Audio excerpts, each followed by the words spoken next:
Chapter 3083. Where did you sprain your ankle? Huamin was skeptical. In the basement, of course.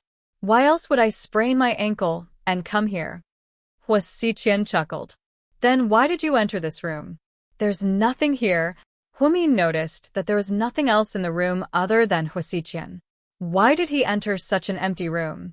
Shouldn't it be more logical to enter the room where Hua Xiqian put his things? I just sprained my ankle and couldn't get out, so I wanted to find a place to rest.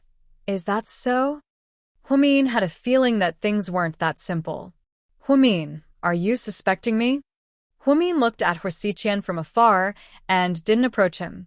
Huamin noticed that Hua Xiqian was in a dark corner and she couldn't see what was around him. She really didn't want to act rashly. I'm not suspecting you. I just think something's wrong, Huamin said bluntly. What's wrong? You're too sensitive. Hua Xiqian sat on the floor and smiled, trying to look calm. But Hua Xiqian never calls me Huamin, Huamin said calmly. Hua Xiqian was slightly surprised. He didn't think that Huamin would notice such a small thing so clearly. Yes, Huamin had noticed the way he called him. Although it was very friendly and gentle, he still called Huamin. Hua Xiqian had never called him Huamin before. Huamin had never called him that. When they were in Sea City, he would call Hua Mian little sister. Now that they were on the island, he called her Mian. Even if she pissed him off or got mad at him, he wouldn't call her by her full name. The only reason he called her Huamin was because he wasn't very close to Huamin. As for this person, Huamin seemed to have an answer in his mind. You're pretty smart. No wonder that guy likes you. It seems like the rumors of high IQ are true. Hua Xiqian slowly stood up. As he stood up, the sound of chains clattering could be heard. It was obvious that he was bound by chains. You're Jack? Although he already knew the answer, Huamin still felt very nervous. This was because every time Hua Xiqian's second personality appeared, Huamin felt like it was a nightmare. If Hua Xiqian was a psycho, then Jack was a demon. 10 Hua Xiqians wouldn't be as scary as one Jack. Very good, you still remember me. I'm so touched. Huamian. Jack's tone was very strange, especially when he said Huamin's name. He deliberately dragged out the last syllable. Huamin immediately broke out in cold sweat. Even his fingers were slightly trembling.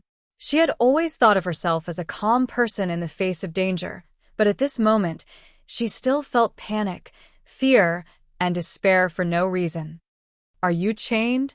Huamin's gaze locked onto Jack's hands and feet. They didn't look thick, but they were abnormally strong. The chains were very new and very smooth. There was no one else on this island other than her and Hua Xiqian, so who chained him? Hua Xiqian, that coward, can only do things that hurt himself. If I said he was the one who chained me, would you believe me? Huamin didn't say anything after hearing this. She just kept trying to figure out if Jack was telling the truth or not. For her, neither Hua Xiqian nor Jack could be trusted. Chapter 3084.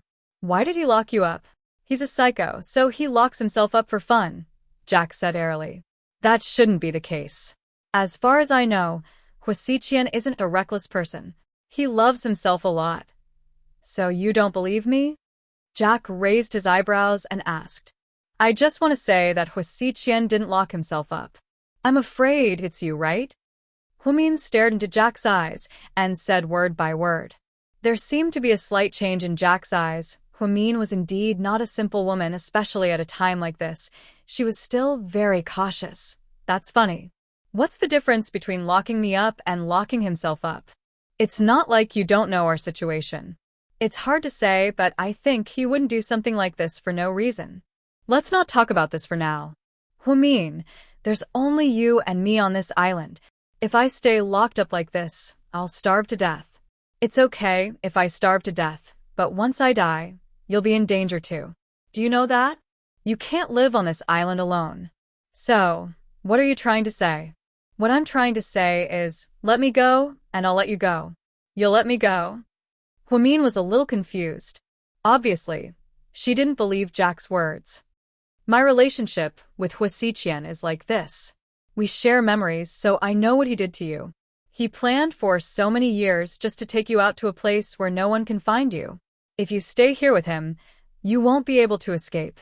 I'm sure you know the situation on this island better than I do, so it's impossible for you to run away. If you wait for someone to come and save you, it might take 100 years. Plus, if you live here for a year or two, he might move again. Hwasiqian's love for you is more stubborn than you can imagine. Hwamin didn't say anything and just listened to Jack's analysis. But I'm different. I'm not him. I'm Jack. I'm an independent personality. I don't like you at all. I'm free. Let me go, and we'll leave this place together. Then, we'll write off the grudge between us, and you can continue to want revenge. That's your business. The most important thing is to leave this godforsaken place. It was obvious that Jack despised this place. His attitude was the complete opposite of Hwasiqian's. Hwasiqian loved this place very much. He had even made up his mind to grow vegetables here with Hwamin in the future. Therefore, Hwamin thought that this might really be an excellent opportunity to escape from this uninhabited island. At the very least, if Hwasiqian regained his personality, he would never let her go. Seeing that Hwamin was hesitant, Jack began to persuade him even more. Don't hesitate anymore. This is a rare opportunity. He's been taking a lot of drugs every day to suppress my appearance. There aren't many opportunities for me to appear. If you don't take this opportunity to escape, you won't have another chance. Do you understand? Jack kept pressuring Hwamin. I understand what you're saying, but why should I believe you? How do I know that you won't harm me after I help you open the chains? Hwamin asked. So, since it's all unknown, why don't you take a gamble? Jack's smile was a little strange. Hwamin was once again in a dilemma. If she didn't let him go, then what Jack said was right.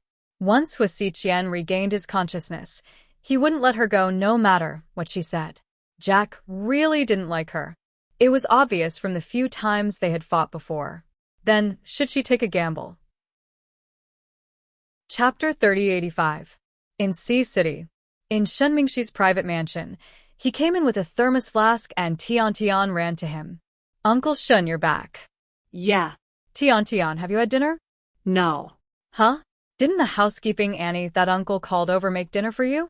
Yeah, she did. Why didn't you eat? Don't you like the dishes? Shenmingxi asked. No. Tian shook her head. Before Shenmingxi could ask, Tian continued. I just want to wait for Uncle Shun to come back, so we can eat together. Didn't I tell you not to wait for me? I get off work late. But I don't have an appetite when you're not home. Okay. Let's eat together, okay? Okay. Tian smiled like a flower. Sister Fong, heat this up. Shenmingxi handed her the thermos flask. Sister Fong was the best housekeeper recommended by the housekeeping company and was very considerate in cooking and taking care of children. As a man, it was inconvenient for Shenmingxi to take care of Tian alone. Besides, he didn't have the time or energy. So he hired a housekeeper. But Tian didn't seem to like it. Whenever Shenmingxi came back, she would stick to him. She even wanted him to watch her sleep. This child didn't seem to have a sense of security. Uncle Shun, what's that? Is it delicious? Yeah. It's delicious. What's delicious? It's pork bone soup. It's delicious. Wow. Uncle Shun, where did you buy it? Tian glanced at the thermos flask in the housekeeper's hand and asked. I didn't buy it. A friend gave it to me, Shenmingxi said casually. Who gave it to you? Tian didn't want to give up and wanted to get to the bottom of it. Shenmingxi hesitated slightly because he didn't know if he should tell the truth or if it would affect Tian. Did Annie Wang give it to you? Tian asked. How do you know? Shenmingxi looked at the child in surprise. Because she cares about Uncle Shun the most. She's been trying to please you, Tian said. Shenmingxi squatted down, hugged Tian and said patiently, Tian, let me tell you. Fawning is a derogatory term. It's not suitable to be used in this kind of conversation. He thought that the child was too young and might not know the meaning of the words, so he couldn't grasp them well. However, Tian seemed to be very calm as she looked at him and corrected him. I know that fawning is a derogatory term. It's not good language. Shenmingxi was stunned again. But Annie Wang does have ulterior motives. She's been trying to please you. Shen Mingxi. Uncle Shen, I don't like Auntie Weiing. Can you stop hanging out with her? Tian, why don't you like her? She's very fierce. She was very rude to me and Mom before, yelling and screaming. She always bullies us. She's a bad woman.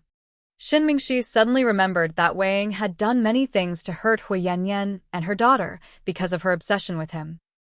But that was a long time ago. Now, Weiing was no longer the rude and unreasonable woman she used to be. She had been reborn. Tian, listen to Uncle Shen. Annie Weiing is not that kind of person anymore. She's realized her mistakes. But she won't like me, Uncle Shen. Why do you think she won't like you? Shen Mingxi was surprised by what Tian said tonight. Chapter 3086. It's because she's my mom's enemy. Who told you that? My mom told me. What did she tell you? Shen Mingxi suddenly realized that he had forgotten about Hui Yanyan's teachings to Tian. My mom said, Annie Weiing is a bad person and that she must deal with her. What else? Shen Mingxi continued to ask. She also said don't let Auntie Weiing be with Uncle Shen and torture her. Shen Mingxi exhaled deeply. As expected, Hui Yanyan had hidden her intentions well. It turned out that she was very scheming and had planned everything step by step. Compared to a scheming bitch like Hui Yanyan, Weiing was hot-tempered but didn't play tricks. She was much easier to forgive. Seeing Shen Mingxi's dark expression, Tian leaned against his face and said in a small voice, Uncle Shen, I know you'll find another woman if you don't stay with my mom. But don't go with Annie Weiing, okay? She's on bad terms with my mom and won't treat me well. She'll kill me. Tian, it's between adults. You don't understand. I don't care. I don't want Uncle Shen to be with Annie Weiing. Woo-woo. Then, Tian ran into her room. Tian, it's time to eat. The housekeeper, Fong, came in with a bowl of reheated pork bone soup. But Tian knocked her to the ground, the pork bone soup spilled out, and almost scalded the housekeeper, making her step back in fear. Mr. Shen, what's wrong with Tian today? She's acting strange. I was going to ask you that. What's going on? Did someone come to our house today? Shen Mingxi frowned slightly. No. Fong was also confused. At this moment, Shen Mingxi glanced at the newspaper at home. The headline of the entertainment section was a photo of him and Weiing. It was a photo of them being intimate with each other on the eve of their wedding. But why would they dig up such an old photo? Shen Mingxi picked up the newspaper and read the headline. Rumor has it that young Master Shen and his ex-wife have been interacting a lot lately and are showing signs of getting back together. Shen Mingxi finished reading and put down the newspaper. Who brought this back? Sir, I bought them. When I went out to buy groceries, I had some spare change. I bought a few newspapers. Tian doesn't know so many words. Did you tell her? No, this really isn't me. Maybe she used some software on her phone. I really don't know why. Sir, I'm sorry. Please don't fire me. Miss Fong hadn't been here for long and didn't know Shen Mingxi's temper. She was scared and thought that Shen Mingxi was going to scold her. Then it's fine. Sister Fong, you go ahead with your work. I'll go to the room to check on the child. Shen Mingxi was actually very tired after a day of work in the company. He had to be both a father and a mother when he came back. Today, Weiing went to the company to see him. They didn't talk for long before she left after putting down the pork bone soup. She said that he hadn't recovered from his injuries after the car accident, so she was helping him nourish his body. To be honest, Weiing was a completely different person now, and Shen Mingxi did feel differently about her. But Tian, it was indeed a difficult problem. Not to mention whether Tian would accept Weiing or not. Weiing probably wouldn't accept Hui Yanyan's daughter either, right? After all, the old grudge. The Municipal Public Security Bureau was in charge of the mental hospital. 2 young nurses gossiped in the hallway. Did you hear? Young Master Shen and his ex-wife are getting remarried. The media is talking about it like crazy. Yeah, they're a perfect match. They shouldn't have divorced. It's all Hui Yanyan's fault, the despicable third party. Hui Yanyan sat on the hospital bed, leaning against the wall with her hair disheveled. After hearing this, her eyes gradually turned cold. Chapter 3087. Someone come. Someone come quickly. Hua Yan dashed off the bed like a madwoman and shook the locked door with all her might. What's the matter? The nurse looked at her impatiently through the bars. I want to see that bastard Shinmingshi. Get him here. I want to see my daughter. You think you can see whoever you want? Who do you think you are? The nurse glanced at Hua Yan in disdain. Bitch, shut up. Help me find him, or I'll kill all of you. Yan seemed to have lost her mind. She glared at the nurse with fury in her eyes. You're indeed a psycho. Who wants to talk to you? Young Master Shun is busy. You don't know yet, right? He's getting back together with his ex-wife.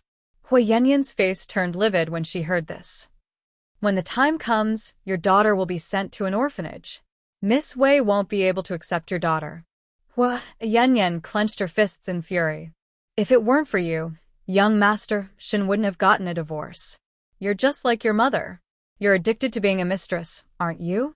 Unfortunately, your mother got married, but you didn't. You ended up being abandoned. Shut up. Trash. Hua Yan pointed at the nurse and yelled. What's the point of getting mad at me? I'm telling the truth. You're crazy and no man will want to talk to you. Young Master Shin only cares about you and comes to see you a few times. Do you really think it's true, love? Idiot. There was a reason for the nurse's harsh words. One of the nurse's cousins was good friends with Wei Ying, so she knew a lot about the rich and powerful. That was why she hated Hua Yan so much. You won't have a good ending for treating me like this. Just you wait. Hua Yan cursed viciously. In the military hospital, Qin Chu was now able to move freely. This was his last day in the hospital. Qin Ning took the initiative to accompany her brother, so in the middle of the night, only the two of them were left in the large ward. Qin Ning lay on the sofa and fell asleep with her clothes on. Qin Chu, on the other hand, couldn't fall asleep for a long time. He slowly got off the bed. He wanted to be quiet so that he wouldn't wake Qin Ning up. But this girl was a light sleeper, so she still woke up. Big brother, where are you going? Qin Ning rubbed her eyes and slowly sat up. I need to go to the toilet. Call me, I'll help you there. I can walk now. I've almost recovered. I don't need you to support me. Go to sleep. No, you've just recovered from a serious illness, and your wounds may not have healed yet. You can't make any mistakes. Qin Ning was willing to stay because she didn't trust anyone else to take care of her brother. To her, taking care of her brother was something she wanted to do. Ning, I'm really fine. I'm just too bored and want to go out and get some fresh air, Qin Chu said. Big brother, are you starting to feel sad again? Qin Ning's eyes darkened as she tried to figure out what Qin Chu was thinking. Qin Chu didn't say anything. During his 4 years in the States, Qin Chu couldn't sleep because he missed Humin. He would wake up in the middle of the night to drink coffee and tea, and in the end, he would take medicine to suppress it. To Qin Chu, that feeling was constant torture. No one could imagine what it was like for a normal person to be unable to sleep. Qin Chu's worst experience was that he couldn't close his eyes for an entire week. It was extremely painful. He was also very thin, and his eyes were deeply sunken. Qin Ning's heart ached when she saw him like this. I'm fine. Don't lie to me, other people don't know, but I do. Sister-in-law is your life. When Qin Ning said this, her voice trembled slightly. She was crying. Chapter 3088. Now that Humian was in trouble, it was like taking away half of her brother's life. Qin Chu leaned against the window and sighed slightly. He picked up a cigarette and was about to put it in his mouth when Qin Ning snatched it away. No smoking. The doctor said so. It's okay. Just one. No. Qin Ning was adamant. I'm a doctor too. I know how it works, Qin Chu explained patiently. No. Big brother, don't be like this. I really feel bad for you. Qin Ning shed tears. Big brother, it's okay. I'm really okay. I'll find Mian. I will. Qin Chu's voice was very soft, as if he was comforting Qin Ning but also comforting himself. Big brother, think about it. Even if Mian isn't home, you still have 2 kids. When you were in the hospital, Pudding and Little Bean were so pitiful. They couldn't stay in the Su family peacefully. They even argued, and Little Bean insisted on going home. They're so young, and their mother is no longer by your side. Big brother, you have to take care of yourself. Ning Ning, do you think I'm useless? Why do you ask? Chi Ning was slightly surprised. I've been with Mion for so long, but I haven't brought her much happiness. Instead, I've been hurt wave after wave. 8 years ago, her father, Jingda, died in a car accident. Then, I was framed by Hu Xiqian, and she took the blame for my murder. In the 4 years that I was missing, she protected herself and her kids. She stayed in the Su family and raised the kids. I realized how useless I am. I've been dragging her down. Big brother, how can you think like that? You and Mion are deeply in love with each other. But my love is so fragile. Every time she's in trouble, I can't help her. Big brother, it's not your fault. Even so, you couldn't save Mion. Hu Xiqian, that psychopath, has been plotting against your family. No one can handle it. It's not your fault. Chi Ning noticed that after her brother woke up, there was a subtle change in his mentality. She had never seen such a state of self-denial in her entire life. This was because her brother was a very conceited person when he was young. He was extremely arrogant and would do everything to the best of his ability. It was almost as if he was pursuing perfection, but when it came to Humin, he couldn't protect her well. Over time, he began to doubt himself. This was not a good sign. Big brother, you have to adjust your mentality. We can't admit defeat.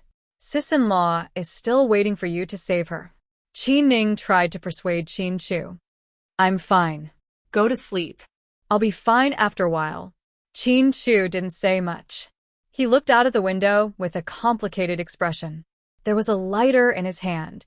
The symbols on it were creepy, but Qin Ning didn't understand them. In the basement of the deserted island, Huamin and Jack were still confronting each other. Huamin, what are you still thinking about? Are you really going to miss such a good opportunity to escape? There's nothing on the island right now. Let me ask you, how are you going to let me leave the island? Huamin looked at him quietly. That's easy. Don't Hu Xiqian's people come every once in a while? They send supplies. I can take you away during that time. They won't suspect boss, and no one knows me. Very few people know of my existence. Jack smiled proudly. So you're saying that even if I let you go now, we'll still have to stay on the island until Hu Xiqian's people come, right? Something like that. Jack nodded. That's easy. Then I'll let you go when Hu Xiqian's people come. Huamin already had an idea. Huamin, what do you mean by that?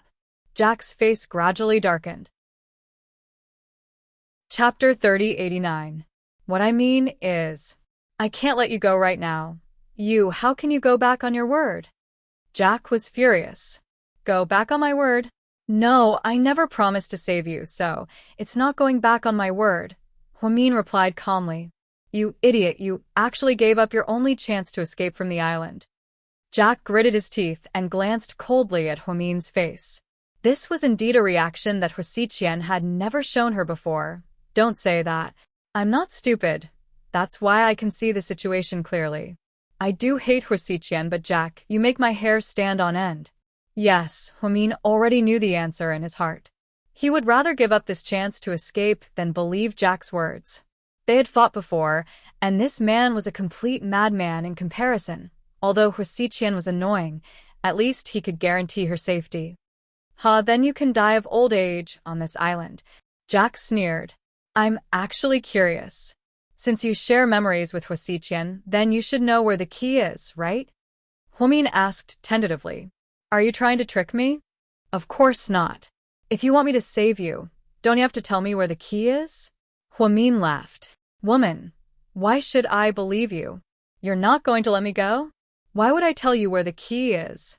Jack seemed to be angered by Huamin. Fine, if that's the case, then the negotiation is over. Stay here. After speaking, Huamin turned around to leave. Huamin, if I die, it won't do you any good. If I die, Hu Xiqian will die too, Jack said anxiously. Huamin turned around and continued to chuckle. That's great. Isn't this killing 2 birds with 1 stone? Both you and Hu Xiqian are my mortal enemies. But if we die after a while, when his subordinates find out that something happened to the boss, They will send you down to the Yellow Springs to accompany me." Jack smiled sinisterly. "Do you think I'm afraid of death?" Huamin thought Jack's words were ridiculous. "Of course you won't be afraid, but don't you have another one in your stomach? Do you really want your child to be burdened to death by you before he even sees the world?" Huamin's expression changed slightly upon hearing this. It seemed that Huasiqian and Jack's memories were indeed shared. Jack even knew about her pregnancy. "From the looks of it, you're the one who's at a disadvantage. Why don't you take care of yourself?" After speaking, Huamin turned around and left, without looking back. "Come back, you bitch." Jack cursed crazily, but Huamin didn't look back. Was she going to starve this guy to death in the basement? No, Huamin wouldn't do that. She would bring him food on time every day and keep him alive. At least, Huasiqian couldn't die yet. Huamin really didn't want to die here with him. When Huamin climbed out of the basement and breathed in the fresh air outside, she suddenly felt that it was great to be alive. After calming down, she thought of something very important. Jack was chained up in the basement, so it must be Huasiqian's doing, right? But why would Huasiqian do that? From what Huamin knew about him, he probably knew that his illness was about to act up and he was afraid that he wouldn't be able to control his second personality, so he locked himself up in advance. If that was the case, the key definitely couldn't be in the basement to prevent Jack from escaping. Huamin knew this very well. No matter how bad Huasiqian was, he wouldn't hurt her.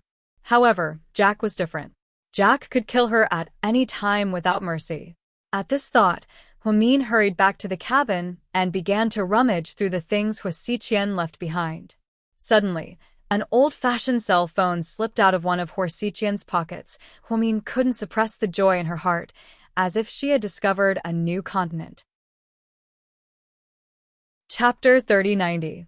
She always thought that Huasiqian didn't bring any electronic devices with him because he was afraid of being tracked. Plus, she hadn't seen Huasiqian make any calls or use his cell phone for so long. To her surprise, there was one. Although it was an old-fashioned cell phone and wasn't smart, it was the only communication device that allowed her to contact the outside world. Huamin took the cell phone and turned it on smoothly. She thought that Qin Shu would be very excited to be his first call. But to her surprise, after turning it on, Huamin was dumbfounded. It required a 6-digit password. No matter how smart Huamin was, it was only in the medical field. He wasn't a high-tech hacker like Lu Yan. After calming down, she tried to remember Huasiqian's birthday. It wasn't right.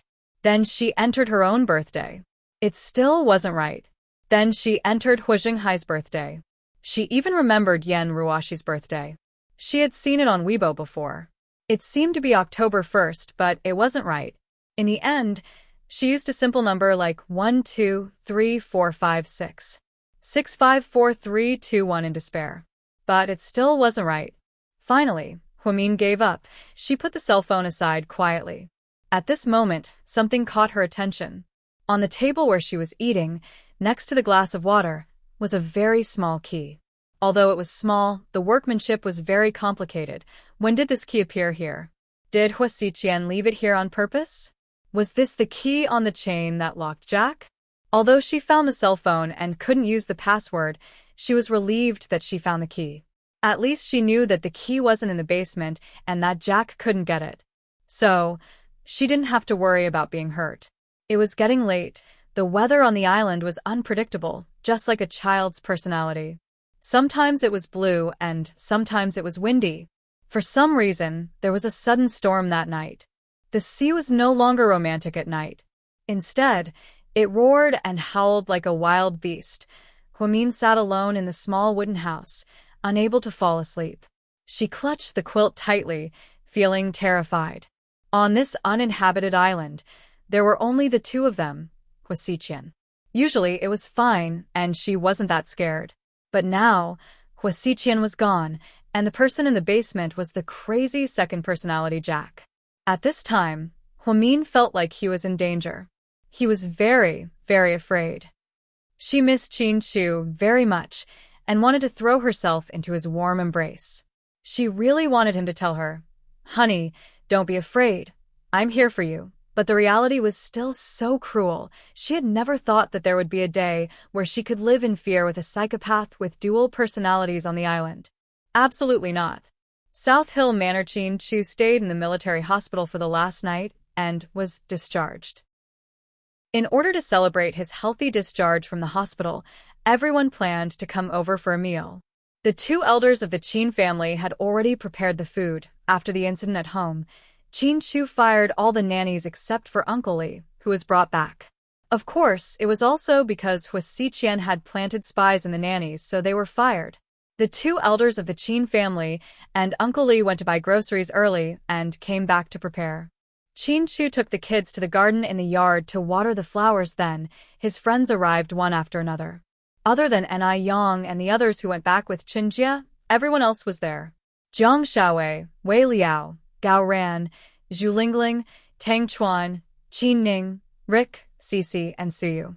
Suyu was the first to arrive.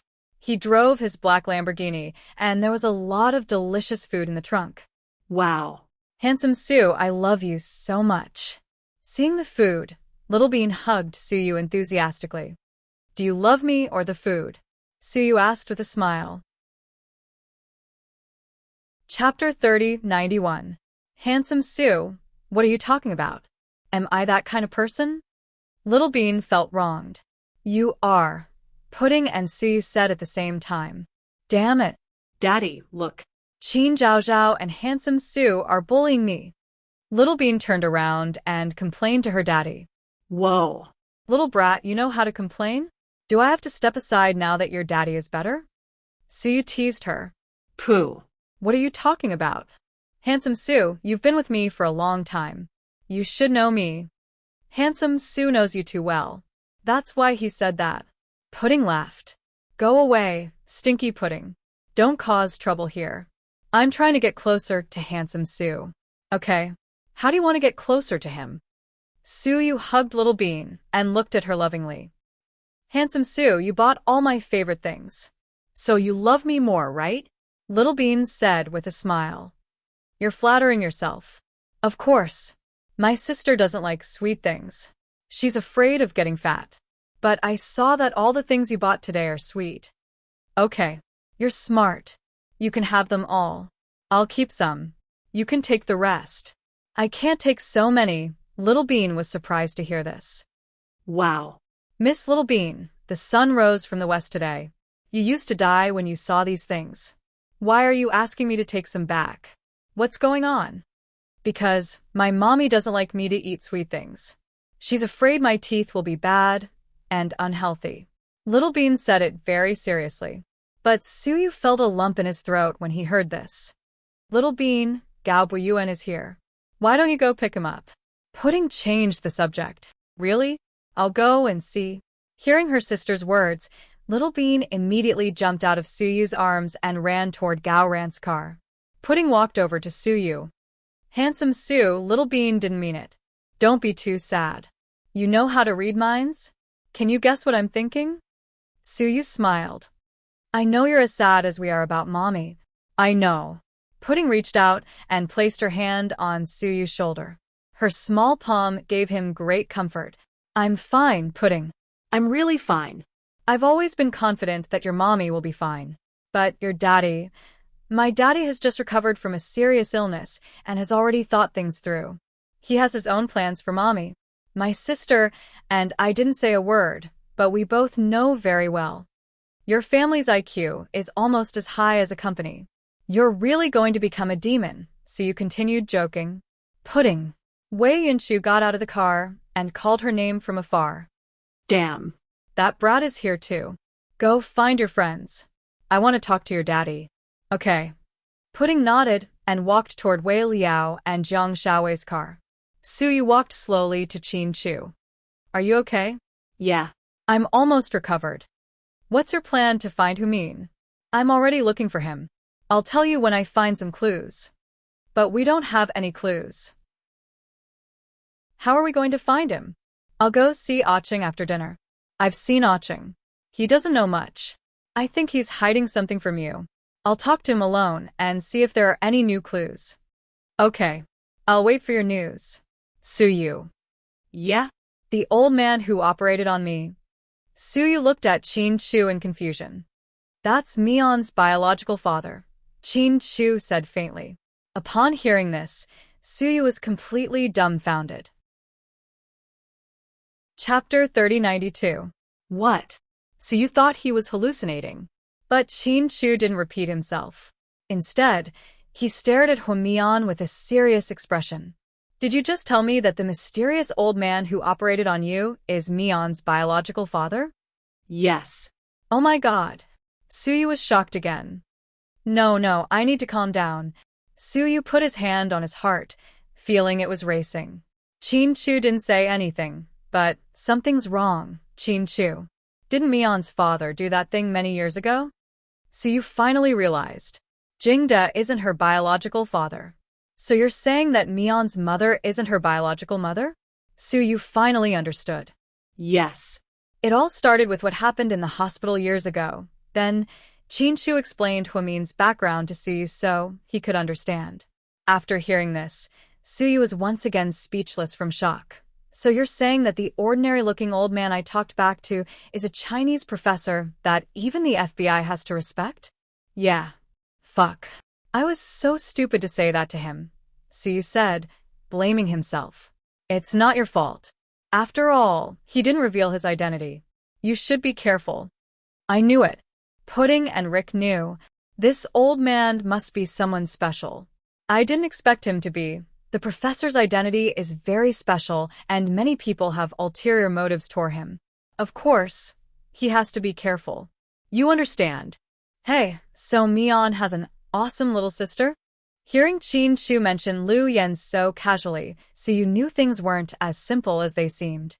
She was a little girl, but she was famous in the mercenary world. She couldn't be an ordinary person. Yeah. Then, the one who snuck into the hospital and drugged my bodyguard to see you should also be her, right? That should be the case. Qin Chu nodded and speculated. Damn.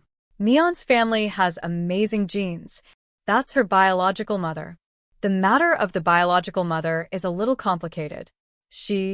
And I haven't figured it out yet. I'll tell you bit by bit in the future. Do Mion's mother and Jixin know about this? I don't know. The less people know about this, the better. Qin Chu said. What about Huasiqian? Huasiqian knows. He has known about this for a long time. Fuck, that bastard actually knows about it. This time, he was in such a hurry to take Mion away and set this trap. It must have something to do with Ian. Suyu felt as if he had entered a whole new world when he read this unfamiliar name. These things. Before Qin Chu could finish, Huasiqian interrupted him. Suyu immediately replied, I won't tell anyone. Don't worry. I know. What I mean is these things aren't that simple. Mion's identity and her family are very special. Leave the rest to me. What do you mean? Suyu glared at Qin Chu. I don't want you to be involved, Qin Chu said directly. Yes, things had escalated to this point. Qin Chu felt that Suyu might be in danger if he continued to be in charge. Ian didn't seem to be giving up either, whether it was hunting down Lu Yen or investigating Huamin's background. They might run into each other in the future. What would the Su family do with such a dangerous person? Chapter 3093. Do you think I'm scared? Don't underestimate me, Suyu said proudly. It's not a matter of fear. Then what is it? Suyu was obviously not convinced. Ian is a murderous demon. The serial murders that have happened here before, the murderers were never caught, and the victims died tragically. Those were all Ian's masterpieces. Are you saying that he came to our place? Yes, and he's been investigating Mion's background. What's Ian's background? Why are you so afraid of him? Suyu wasn't stupid. He could tell that even someone like Qin Chu was afraid of Ian. He's the leader of a terrorist organization. But that's not the most important thing. What's scary about him is that his methods are terrifying. It's not something normal people like us can accept. Then he wants to catch Mion because of the professor? Suyu wasn't stupid. Yes. Then why doesn't he catch Mion? She's good at fighting. Suyu was puzzled. He's been trying to catch her, but it's not that easy to catch Lu Yan. Damn it. Okay, it seems like I underestimated him. Yeah, that's why I'm telling you all this. I actually want to say, before Qin Shu could finish, Suyu interrupted him. You actually want me to be a coward from now on? Qin Shu. Qin Shu, although we're not close, I'm Huamin's friend. I'm the kind of friend who would trade my life for his. I know, Qin Shu said. You know, and you still want me to be a coward? Is that my style? Suyu was a little angry. I know you're not afraid, but this isn't a small fight. We're not facing normal people. You're the only descendant of the Su family. I don't want Lord Su and the others to worry about you at their age. Qin Shu was thinking too much. The Su family had helped them, and he couldn't let Suyu put himself in danger because of them. Qin Shu was being kind. At least he was thinking about Suyu. Qin Shu, do you know what I hate about you the most? Suyu suddenly asked. Question mark. Qin Shu looked at Suyu in confusion. I hate it when you act so righteous, as if no one else in this world can be sacrificed except you. Yes, you're the best, you're a saint, okay? Qin Shu, if I, Suyu, was a coward, I probably wouldn't care about you guys. You should have heard that back then. In order to get Mian out of prison safely, I pointed a gun at my own head and forced my grandfather into a corner. At that time, I thought that if my grandfather cared, I might as well kill myself. So, to you guys and outsiders, I'm the son of a high-ranking official, the only descendant of the Su family, the grandson of Commander Su, the heir of the Su family. I'm the heir of a billion-dollar fortune. But to me, I only have one identity, and that is, I'm a very important friend of Huamin. Hearing this, Qin Shu wasn't surprised. It seemed that with Suyu's personality, he wasn't afraid of death and wasn't the kind of person who would run away in the face of danger. I wasn't afraid of death back then, and I'm not afraid now. So, don't fucking talk about Ian or Ivar. I don't care, I just want to save Mian safely. If you're worried that I'll steal your credit, you can just tell me, Suyu said boldly. Why would I? Qin Shu smiled faintly. This man, Suyu, always impressed him. Daddy, there's a fight outside, you should go check it out. Little Bean ran over and grabbed Qin Shu's hand. You guys are fighting? Qin Shu was puzzled. Who would be so stupid to fight in his house? Chapter 3094. Hearing the quarrel outside, Qin Shu stopped talking to Suyu. The two men walked out, and sure enough, they saw Jiang Shaowei pulling an agitated Wei Liao from afar. Wei Liao. That can't be. He doesn't like to make the first move. Suyu was puzzled. He had known Wei Liao for a long time and knew that he was an introverted person who didn't like to talk. But at this moment, he was indeed very agitated and making a ruckus. Did he quarrel with his wife? Qin Shu was slightly surprised. That's impossible. He always listens to Dr. Jiang. The two men talked as they walked.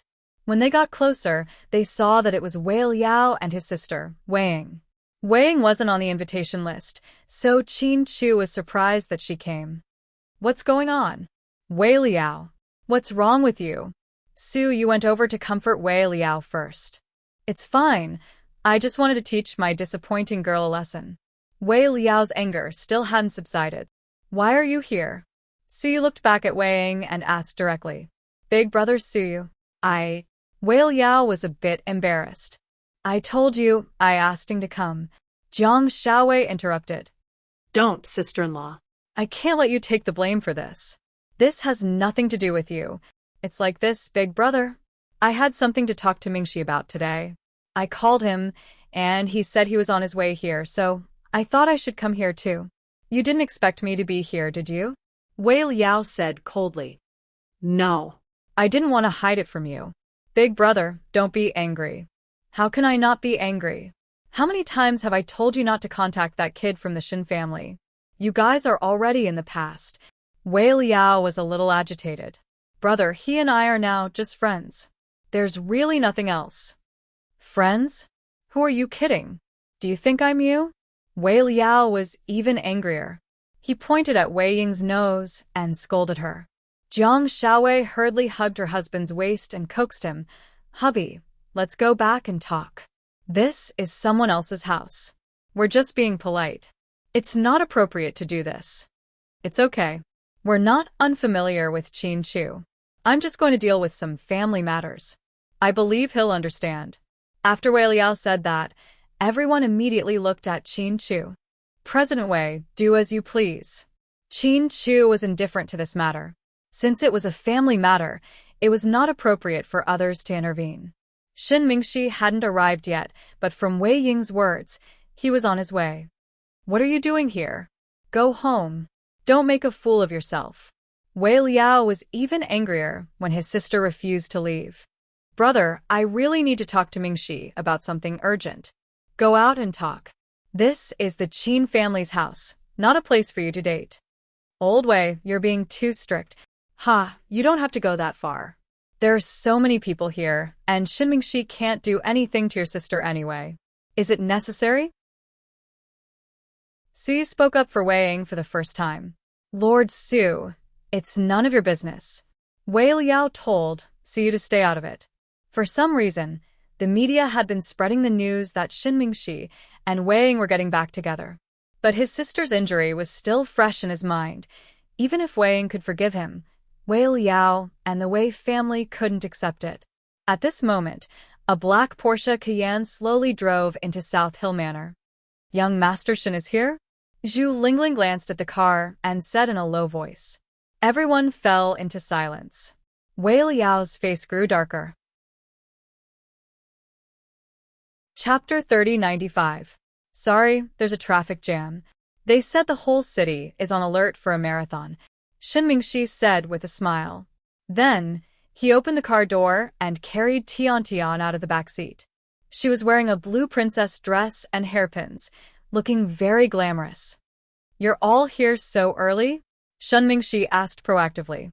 Before the others could speak, Wei Liao pried Jiang Shaowei's hand away and strode over, punching Shin Mingxi hard in the face. This sudden punch made him very confused. He had no strength to resist at all. He swayed and almost fell to the ground. Whoa, you're a bad guy. Why did you hit my uncle? You're a big bad guy. Tian rushed over in tears, grabbed Wei Liao's arm, and bit it hard. Perhaps it was because she was too angry and thought of Wei Liao as a bad guy, so she bit him like a crazy person. Wei Liao's hand was bitten so hard that it left a bloody mark on it. Wei Liao frowned in pain, but he couldn't do anything to a kid. He was only angry at the conflict between Shin Mingxi and his sister, so even though he was bitten, he didn't do anything. Gosh, your dad was bitten. Holding Gao Buiyuan's hand, Little Bean glanced at Wei Yunchu beside her. Pudding also glanced at Wei Yunchu, but she didn't say anything. Wei Yunchu was wearing black shorts, a light blue short-sleeved shirt and a black bow tie, looking like a little gentleman. The kids were about the same age, but Wei Yunchu was the least talkative. Seeing his dad hurt, Wei Yunchu rushed over without a word and grabbed Tian's braid. Then, he pulled it hard.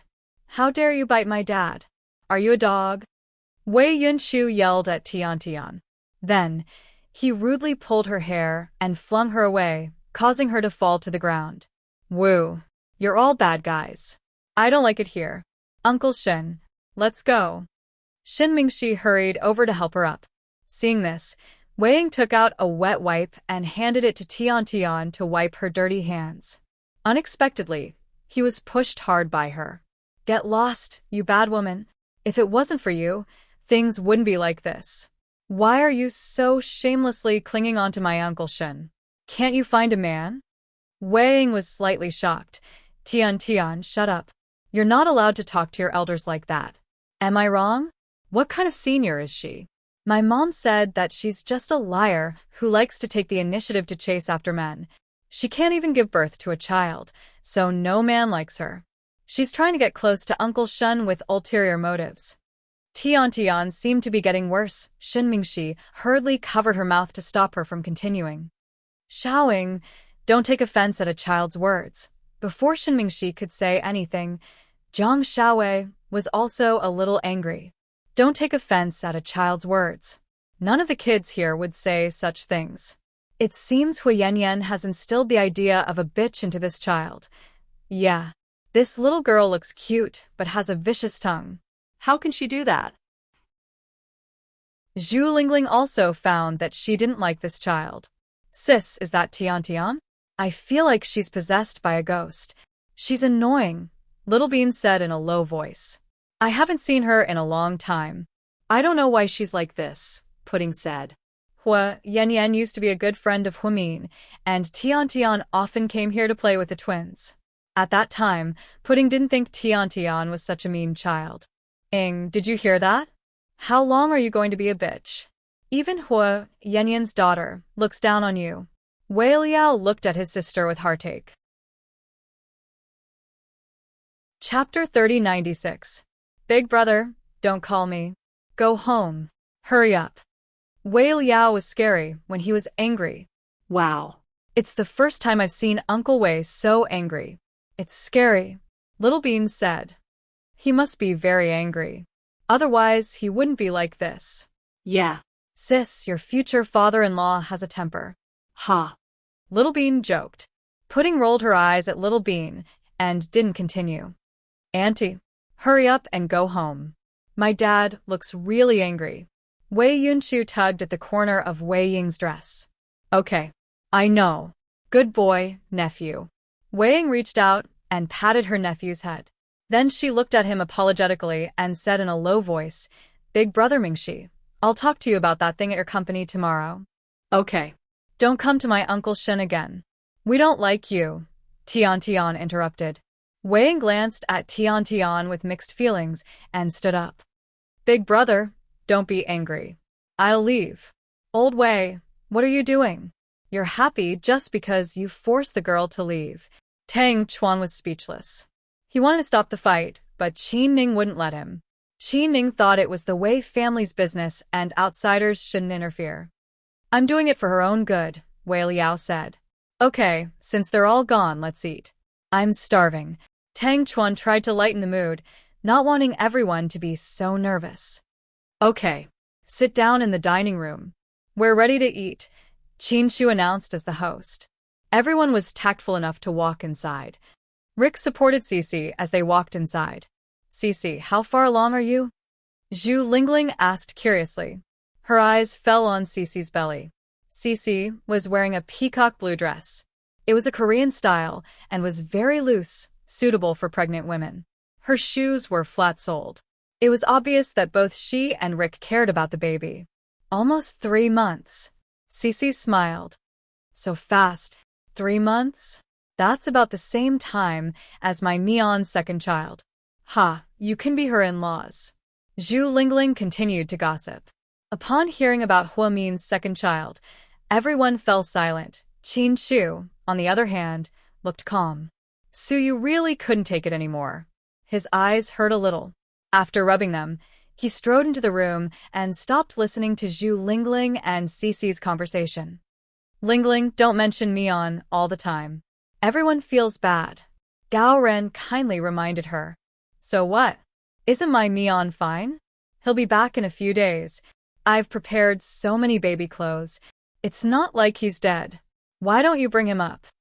Compared to other people, Zhu Lingling was more open-minded. She was sure that Huamin was fine, and that he would come back. Therefore, she didn't hold back when she talked about him. Auntie Lingling is right. Mommy will be back in a few days. Behind them, Little Bean said sweetly. Everyone walked in, but Shen Mingxi held Tiantian's hand and stayed at the door. When Pudding saw this, her hand holding Qin Chu's hand paused. Daddy. Yeah? Qin Chu looked down at his daughter. Look, Uncle Shin doesn't want to come in. Pudding reminded her daddy. Qin Chu turned around. Shen Mingxi was holding a box in his hand. He must have just taken it out of the car. President Qin, this is a gift for your recovery. You're too kind, President Shen. No. I've done a lot of bad things in the past, but you and Dr. Hua are magnanimous enough to forgive me. I just wanted to see you today and didn't have any other intentions. I didn't think Wei Liao would get so worked up. I'm sorry that I delayed your banquet. Shen Mingxi looked at Qin Chu apologetically. Chapter 3097. It's okay. We're all good friends, and won't mind. My kids are crying. I won't stay for dinner. I'll visit you another day. Compared to the others, Shenmingshi wasn't as comfortable as the others. He was still polite to Qin Chu and kept a distance from him. Since you're here, come in and sit for a while. After recovering from his illness, Qin Chu was touched to find so many friends who cared about him and his kids. No, I'm not free today. I'll treat you another day and discuss the cooperation between GK and the Shun Corporation. Shenmingshi smiled sincerely. Okay. Hearing Shenmingshi's words, Qin Chu didn't insist. Taking the gift, Qin Chu held Pudding's hand and walked inside. The gift wasn't opened, but from the packaging, it seemed to be a set of expensive porcelain. Daddy, yeah? Why doesn't Uncle Wei Liao like Uncle Shen and his sister being together? They had some conflicts before, Qin Chu explained. I think Auntie Wei likes Uncle Shen, but Uncle Wei wants to separate them. Wow. Is this what they mean by breaking up a loving couple? Pudding, you're so gossipy today. Daddy thought you were possessed by Little Bean. Haha. I'm in a good mood because Daddy is recovering from his illness. Pudding was rarely in a good mood. After everyone sat down, Qin Chu walked in with Pudding but didn't see Shenmingshi. Yeah? Where's young Master Shen? Tang Chuan asked Qin Chu. He left. Tang Chuan was surprised. Yeah. He said he had something to do and wouldn't eat. Huh. I guess he's afraid we'll get mad at him. Tang Chuan chuckled. Wei Liao's face was still grim. They weren't used to his serious expression. After Wei Ying left, so did Shenmingshi. Old Wei, do you think Ying will continue to meet Shenmingshi behind your back after she leaves? You still owe me? Qin Ning secretly pinched Tang Chuan's arm. She was annoyed by how he liked to watch the drama unfold. Ouch! Don't pinch me. It hurts. If you go out, I don't care what you do, but don't do it under my nose. Wei Liao said. All right. Let's not talk about being unhappy. Let's eat. Qin Chu's recovery is a good thing. Zhang Xiaowei immediately tried to smooth things over.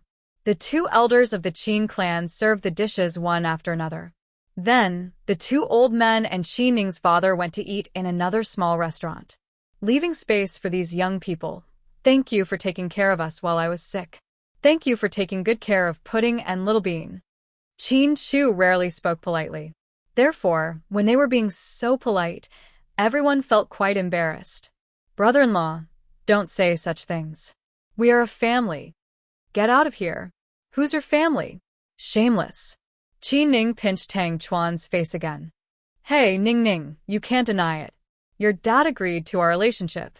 If you don't believe me, we can go over there and ask him. Tang Chuan was always good at livening up the atmosphere. Here's a toast to all of you.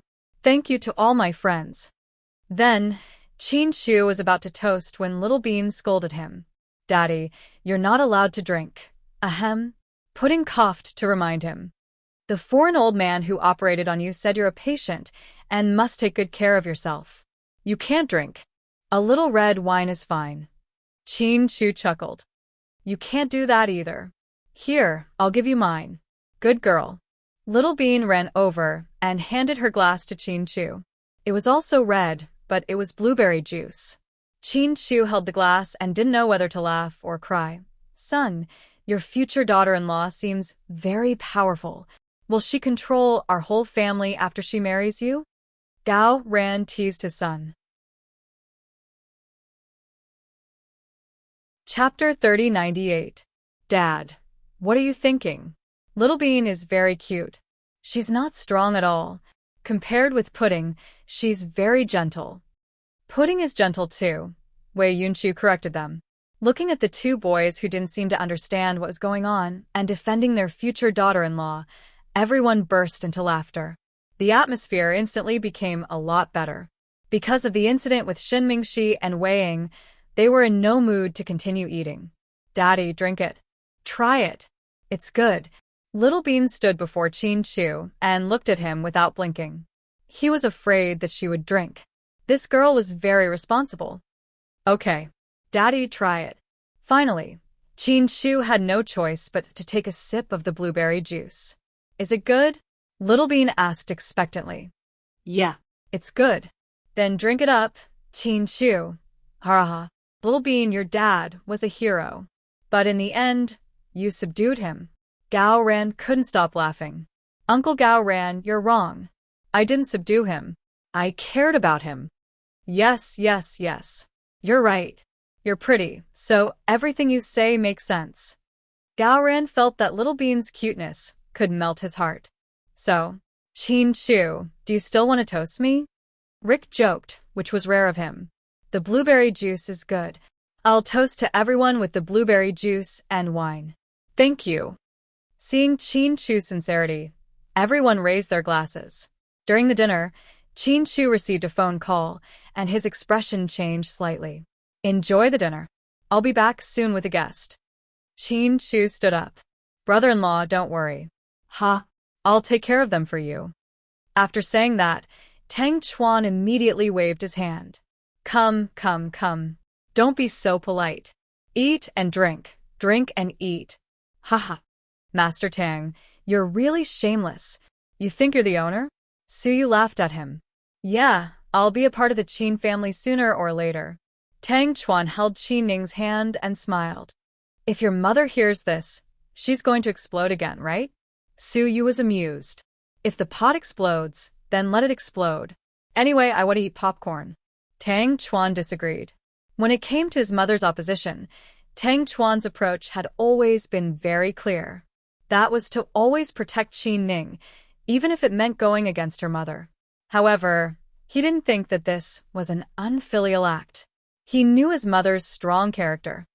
It seems it's better to have a daughter. Cici, is it a boy or a girl?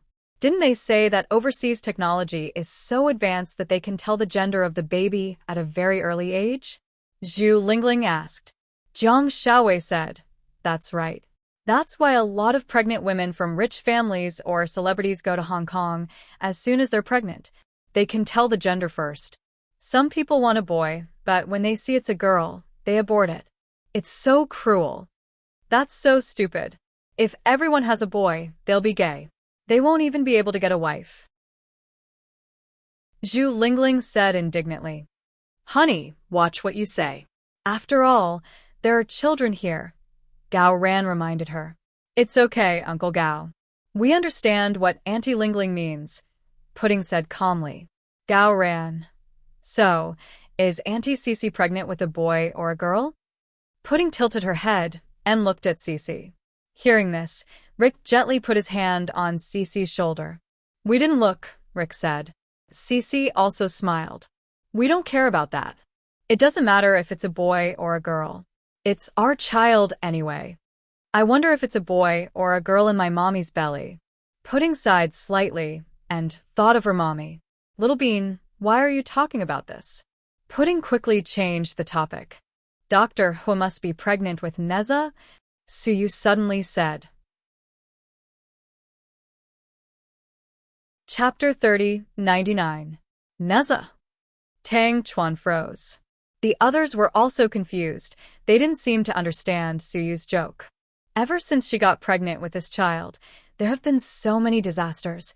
I think this child must be very powerful, so he took his mother through the tribulation. Suyu said. Ha. Tribulation? Lord Su, have you read too many cultivation novels? Tang Chuan laughed at him. This soup is really good. I'll get more for everyone. Jiang Xiaowei obviously didn't want them to continue the topic of Huimin. Every time Huimin was mentioned, everyone was sad, so she changed the topic. Everyone knew what she meant, so no one continued the topic. In the study, when Qin Chu walked in, Ah-Cheng immediately stood up from the sofa. President Qin. Sit, Ah-Cheng. It had been a long time since they last met. Ah-Cheng looked very haggard. He was wearing dark gray shorts and a white short-sleeved shirt. There were faint scars on his arms and thighs. During the years he worked for Huasiqian, he was often injured because of his important missions. When Ah-Cheng worked for Huasiqian, he was very cold. Now that he had returned to normal life, he was much more humane. President Qin, are you okay? I'm fine. That's good. Ah-Cheng nodded. How's the child recovering? Qin Chu asked. Very good. I've been observing him, and there are no signs of rejection. I asked several doctors to check on him, and they all said the surgery was very good. Thank you very much. Acheng, don't be so polite. Do you know why I came to see you today? I know, President Qin. Listen to me first. Qin Chu interrupted Acheng. Okay, go ahead. If Hua Xiqian didn't die, you would be in a dangerous situation. From what I know about him, even if he didn't come back, he would send people to kill you. After all, you betrayed him. I know. Acheng nodded again. That's why I've already arranged for you and your child to leave this place. Leave? Acheng was a little surprised. You don't have any relatives or friends in the first place. That child doesn't have any relatives or friends either. The two of you can live wherever you go. It's better to change places and start anew.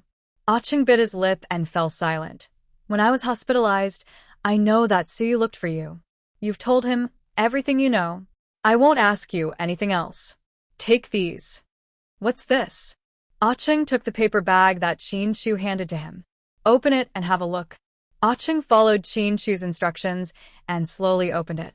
He found a title deed and a check for 3 million yuan inside. This is a house I bought for you in Hong City. Your name is written on the title deed. It's not big, only about 100 square meters, but it should be enough for you and your child. I didn't buy you a car because I didn't know what brand you liked. Take this money, you can cash it out at the bank.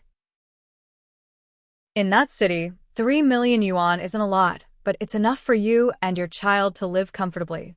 At this point, you can't go back to Hua Xiqian, and you can't stay with me. So start a new life, a normal life back in China. President Qin, how can I take this? I don't deserve it. Acheng's face was full of guilt, and his heart was full of bitterness. In fact, he didn't do anything for Qin Chu. He just passed on some information, some of which were fake. Qin Chu saved him at a critical moment. Otherwise, he would have been killed by Hua Xiqian's people. Take it. Let's not talk about this. Anyways, leave this place and get out of here as soon as possible. Qin Chu patted Acheng's shoulder. Just as he got up and was about to leave, Acheng suddenly yelled behind him. President Qin, wait a minute. Qin Chu stopped in his tracks. His face was still as calm as water. He seemed to know that Acheng had something to say to him. Chapter 30, 100. President Qin, I have another piece of news. I want to tell you. Acheng's voice trembled. Qin Chu didn't say anything. He just slowly turned his head. Although I don't know where Hua Xiqian's private island is, I know that there are some photos locked in a drawer in his study. What photos? Qin Chu looked at Acheng calmly. It's a set of photos of islands. But all the islands in the world look the same. There's no way to tell. Qin Chu was a little disappointed. Yes, just like Bali, the Maldives, Phuket, and Saipan. If you took a picture of any island by the sea, they all looked the same. There was no way to tell which island it was, but I also noticed that there's a photo at the end. It's a city, with a symbol. I think that since this photo appeared in the photos of those islands, there must be some connection. Where? Qin Chu raised his sword-like eyebrows. The Sydney Opera House. Australia? Qin Chu suppressed the ecstasy in his heart, but his expression was still very calm. Acheng nodded. But Hua Xiqian doesn't let us go abroad every time. He should have a group of people over there, Acheng added. I understand. Qin Chu nodded. I don't know if this information is useful or not.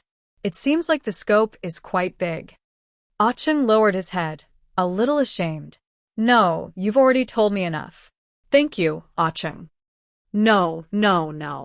President Qin, please don't say that. I owe you a lot. Acheng looked very conflicted. Let's not talk about that. It's all in the past. Take the things and leave as soon as possible. Sooner or later, Hua Xiqian and I will come to an end. I hope you can find Miss Hua soon. Oh, no, I mean your wife. Acheng had been with Hua Xiqian for too long and had always called Humin Miss Humin. However, in front of Qin Chu, he suddenly felt that it was rude to call Humin that way. In the end, Qin Chu watched as Acheng left South Hill Manor. Qin Chu knew that he would not return. He would not be involved in this battle again. He had indeed used some special methods on Ah-cheng. You could call it a trick or a persuasion. Ah-cheng had been with Huasiqian for a few years, so he knew what was going on. He had asked before, and Suyu had also asked when he was unconscious, but Ah-cheng didn't say a word. What was the reason? It was very simple. After following Huasiqian for so long, Ah-cheng still had feelings for Huasiqian as a master and servant. He didn't want to reveal everything until the very end. After all, Huasiqian was alone, while there were so many people here. Qin alone was scary enough, and now Suyu was here as well. Once they found Huasiqian, they would chop him into pieces, right? Ah-cheng didn't want his former master to end up in a miserable state, so he kept the clues about the island a secret. However, after Qin used his last trick, Ah-cheng couldn't handle it anymore.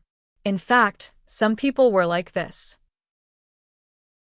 If you beat them, scolded them, or even tortured them, they might not be afraid. Ah-cheng wasn't the kind of man who was afraid of death. Therefore, special methods had to be used to deal with him. Ah-cheng wasn't afraid of anything, but he was afraid of others being nice to him. Perhaps it was because of this that Qin used this trick. Sure enough, under the pressure of Qin kindness, Ah-cheng couldn't hide his last secret anymore. He knew that with Qin intelligence, even if he only gave a general description of a place, he would use the fastest time to find Humin. After Ah-cheng left, Qin stood by the window and whispered, "Australia, right? Huasiqian, we will meet again soon." Chapter 30-101. Inside Xinmingxi's private mansion, because of Wei Liao, Xinmingxi didn't have time to have dinner at Qin house. When he got back, he went to work and left Tian in the care of Miss Fong. Since it was the weekend and Tian didn't have to go to school, she was at ease in the Xin family, as if she owned the house. To be honest, Miss Fong didn't like this kid and thought she had a strange personality. There were even times when the words he said and the look in his eyes were a little malicious. On TV, the reporters were interviewing Wei Ying about her new store, and she stood in front of the camera in high spirits to answer the questions. Tian turned off the TV immediately. "Miss Fong." "What's up, Miss Tian? Who do you think is prettier, Wei Ying or my mommy?" Tian suddenly asked with a straight face. Ms. Fong didn't know how to answer the question. She had never seen Hui Yanyan in person and had only seen some photos on Tian's cell phone. "Tell me, is it that hard to answer?" Tian was a little angry. "Your mommy is prettier." Ms. Fong knew if she said Wei Ying was prettier, the kid would be angry. Sure enough, Tian said smugly, "Yes, I think so too. If my mommy wasn't prettier, Uncle Xin wouldn't have divorced Wei Ying and married my mommy and me. Don't you think so?" "Miss Tian, I have to correct you. Whether she's pretty or not, even a fairy has a moral bottom line. She can't break up other people's families and be the third party. Do you understand? That's not right." Miss Fong felt the kid's morals weren't right. "What are you talking about? My mom isn't a homewrecker. What do you know? She dated Uncle Shen before Wei Ying, and they've been in love with each other for a long time. That woman, Wei Ying, used despicable means to take Uncle Shen away from my mom. If there's a third party, then Wei Ying is the homewrecker." "Miss Tian, who told you this?" Miss Fong was shocked. Tian looked about 5 or 6 years old. How could she say so much? "Do I even need to tell you? Even a blind person would understand. You're just a nanny, a servant. What do you know? Don't think that you can reason with me just because you're older. In this house, I'm the master and you're a servant. What right do you have to lecture me?" After hearing Tian's words, Miss Fong was speechless. This was the first time she had seen such a child. She wasn't like this in front of Xinmingxi. She always looked weak and called him Uncle Shen. It was so sweet. Mr. Shen really doted on her, but my mommy is mentally ill and might not be able to come back to this house. But I'll never let Wei Ying in. Tian sneered and turned to go upstairs. Fong Jie, who was mopping the floor, paused for a moment. She held the mop in her hand and felt very upset. He was already so scheming at such a young age. What would happen when he grew up? On a deserted island, Huamin played with his old cell phone. She regretted that she didn't learn how to hack. Although she had hacked into Lin Mingyu's computer and peeked at his confidential data, that was with the help of a computer. Now, facing an old cell phone with her bare hands, she was helpless. She regretted that she didn't learn how to hack. If Lu Yan were here, she would have done it in a matter of minutes. At this moment, faint roars came from the basement. Huamin stood up slowly. Chapter 30, 102. This time, Huamin didn't panic and fear like before because she knew that Jack's freedom had been restricted. No matter how strong he was, the iron chain could still imprison him. Huamin carefully climbed down the ladder with a flashlight in her hand. When she passed by the storage room, she took some food and pushed open the door to the small room. "Bitch, let me out or I'll kill you." Jack glared at Huamin fiercely. "You'll kill me if I let you out," Huamin said calmly. "Give me the key, trust me, or you'll die a horrible death." Jack tried his best to persuade Huamin, but she wasn't moved. So, he lost his patience and slandered her, even cursing her. "I do have the key, but do you think I'll give it to you? Bitch, go to hell." Jack's eyes were like a beast's. He wanted to tear Huamin into pieces. At this moment, Huamin suddenly felt lucky that she hadn't been persuaded by this cunning guy. Otherwise, she wouldn't have been able to survive. It seemed that Jack's appearance and the fact that he was locked up in the basement for no reason made the situation clear. Huaxiqian probably felt that she couldn't suppress her second personality anymore, so she locked herself up in advance. She also left the key in the wooden house. To be exact, she left it for Huamin. Huaxiqian knew that Jack had always been a hot-tempered guy. He had no pity for Huamin. It seemed that Huaxiqian still thought about Huamin even at the most critical moment. At least he left her a way out. Huamin was grateful to him for this. "If you're done scolding, eat something. I really don't want you to starve to death. After all, I'm quite afraid of being alone on the island," Huamin said as he stood far away from Jack. Looking at the ham and some hardtack that Huamin had thrown on the ground, Jack was annoyed. "That's all you're giving me?" He seemed rather dissatisfied. "What else can we do? Do you still want to eat abalone and lobster?" "I wish I could, but unfortunately, I don't have one." Huamin didn't think much of it. "You're really? Can't you make some porridge or something?" Jack looked disgusted. What? "Porridge? What kind of joke was this? You wanted to kill me, so why would I cook porridge for you? Was there something wrong with my brain? I'm kind, but I'm not a saint. Thank you. For a crazy person like you, it's good enough that you have something to eat. If it weren't for the fact that you're sharing a body with Huaxiqian, I wouldn't even bother to feed you. I'm not going to eat this garbage. Then starve to death. By the way, here's the water. You can drink it all, and use this empty bottle to pee." After saying this, Huamin rolled a bottle of water across the ground and got up to leave. "Stop, don't go. Come back here." Jack didn't seem to give up. However, Huamin ignored him and continued walking. "Ouch, my leg hurts. I think I'm having a cramp. Huamin, aren't you a doctor? Can you please take a look at me?" Huamin held the door handle with one hand and stopped walking. She turned around and glanced at him faintly. "You won't die from the pain." After saying these words, Huamin opened the door and left. "Stupid bitch. Huamin, you'll die a horrible death. See if I don't cut you into pieces when I get out." Jack continued to rage. After leaving the basement, Huamin took a deep breath. She didn't know how long Jack would be in this state. If Huaxiqian woke up, it wouldn't be a good thing for her. Because no matter what, she couldn't leave the island right now. The path from the basement to the cabin was full of weeds. Suddenly, something caught Huamin's attention. Her eyes immediately lit up. Chapter 30, 103. At South Hill Manor in China, after the guests left, South Hill Manor was empty. "Sir, you haven't fully recovered yet. Go and rest.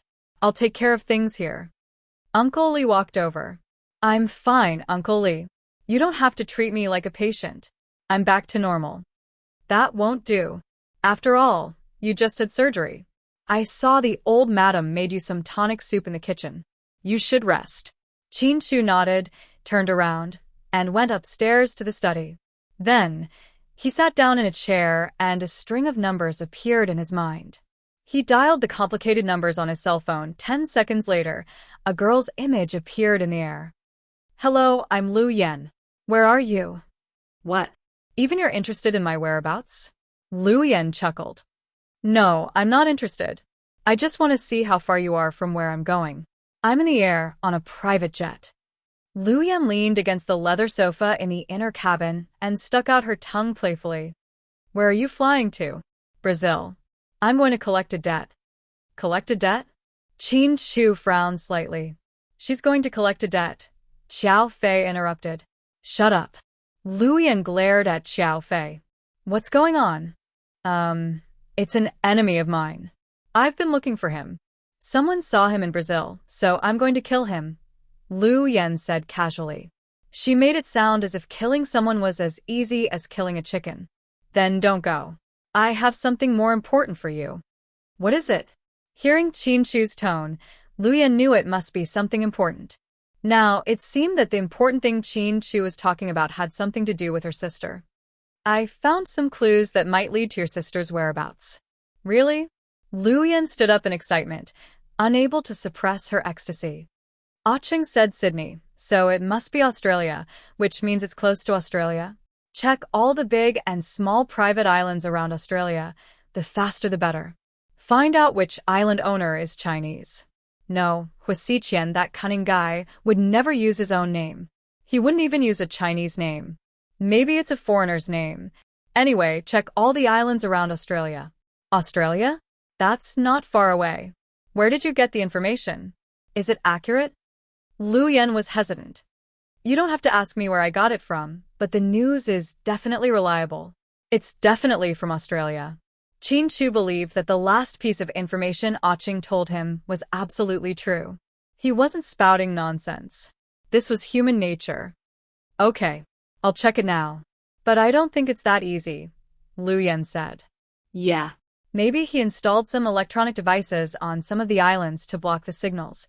So, you have to check the locations of the islands from the ancient archives. Also, you have to pay attention to which islands have frequent visitors recently. There should be records. Australia is so big and has so many surveillance cameras. It's impossible that they can't capture any of them. I don't believe Huasiqian would be so careful. Chin-Chu was sure that Huasiqian would make a mistake. I got it. If the information is accurate and my sister is really in Australia, I think I'll be able to find her in less than 3 days, Lu Yen said smugly. 3 days is too long. Lu Yen, I'll fly there tonight. Let's meet in Sydney, Chin-Chu said. Chapter 30-104.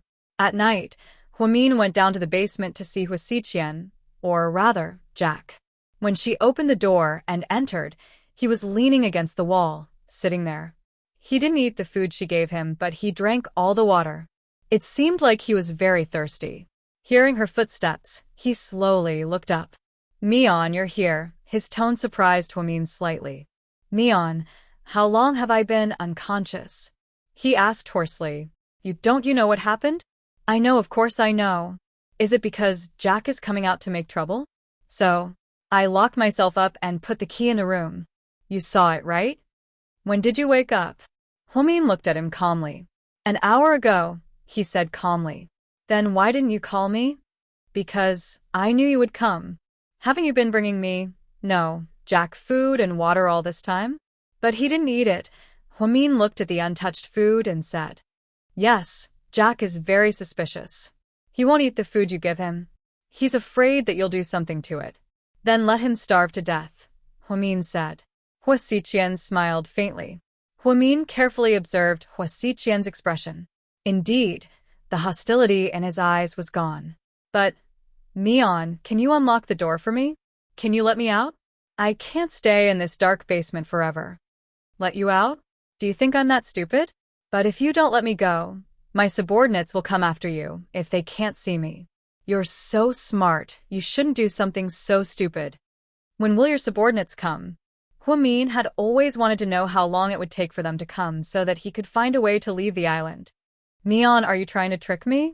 Huaxiqian smiled. Yes. Do you think I would tell you such a secret? That's good. You can continue to stay here. After speaking, Huamin turned around and left. In an instant, Huaxiqian's eyes turned sinister. Oh, by the way, you seem to be very thirsty. Here, this is for you. Huamin picked up a bottle of water and threw it over. Then, she turned around and left the room. Huaxiqian didn't call out to her because he knew that with Huamin's personality, she wouldn't let him go so easily. After returning to the cabin, Huamin slowly took out the medicine he had found in Huaxiqian's box. That was the medicine that suppressed his second personality, and it was indeed gone. It seemed that the second personality, Jack, had appeared because the medicine was gone. Huamin carefully looked at the medicine bottle. The ingredients were clearly written on it. If an outsider saw it, they wouldn't think much of it, but Huamin was a doctor and was very sensitive to the ingredients. At night, Huamin simply cooked some porridge and calculated the time in his mind as if he was waiting for something. At South Hill Manor, after calling Lu Yan, Qin Chu walked out of the study. He bumped into Qin Ning. Big brother, are you going out? Yeah. Are the kids asleep? Little Bean is asleep. Pudding is still playing on her phone. Qin Ning said. You can stay at home for a few days. Uncle is here, so you can help me take care of Pudding and Little Bean. Big brother, you're going out? Qin Ning guessed that her brother was going somewhere far away. Yeah. I'm going to Australia. That far? Qin Ning was slightly surprised at the mention of Australia.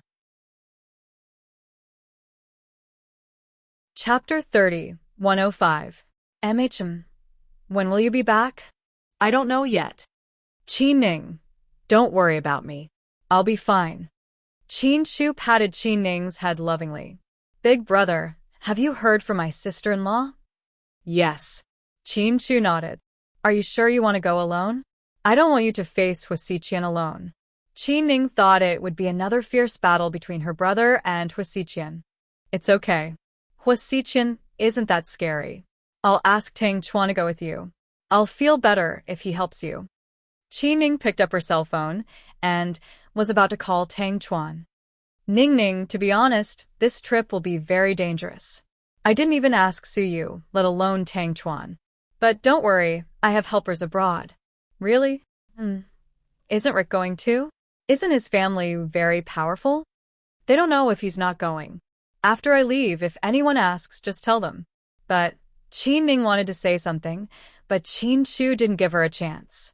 It's about time. I'll go now, Ning. Big brother, aren't you going to tell them?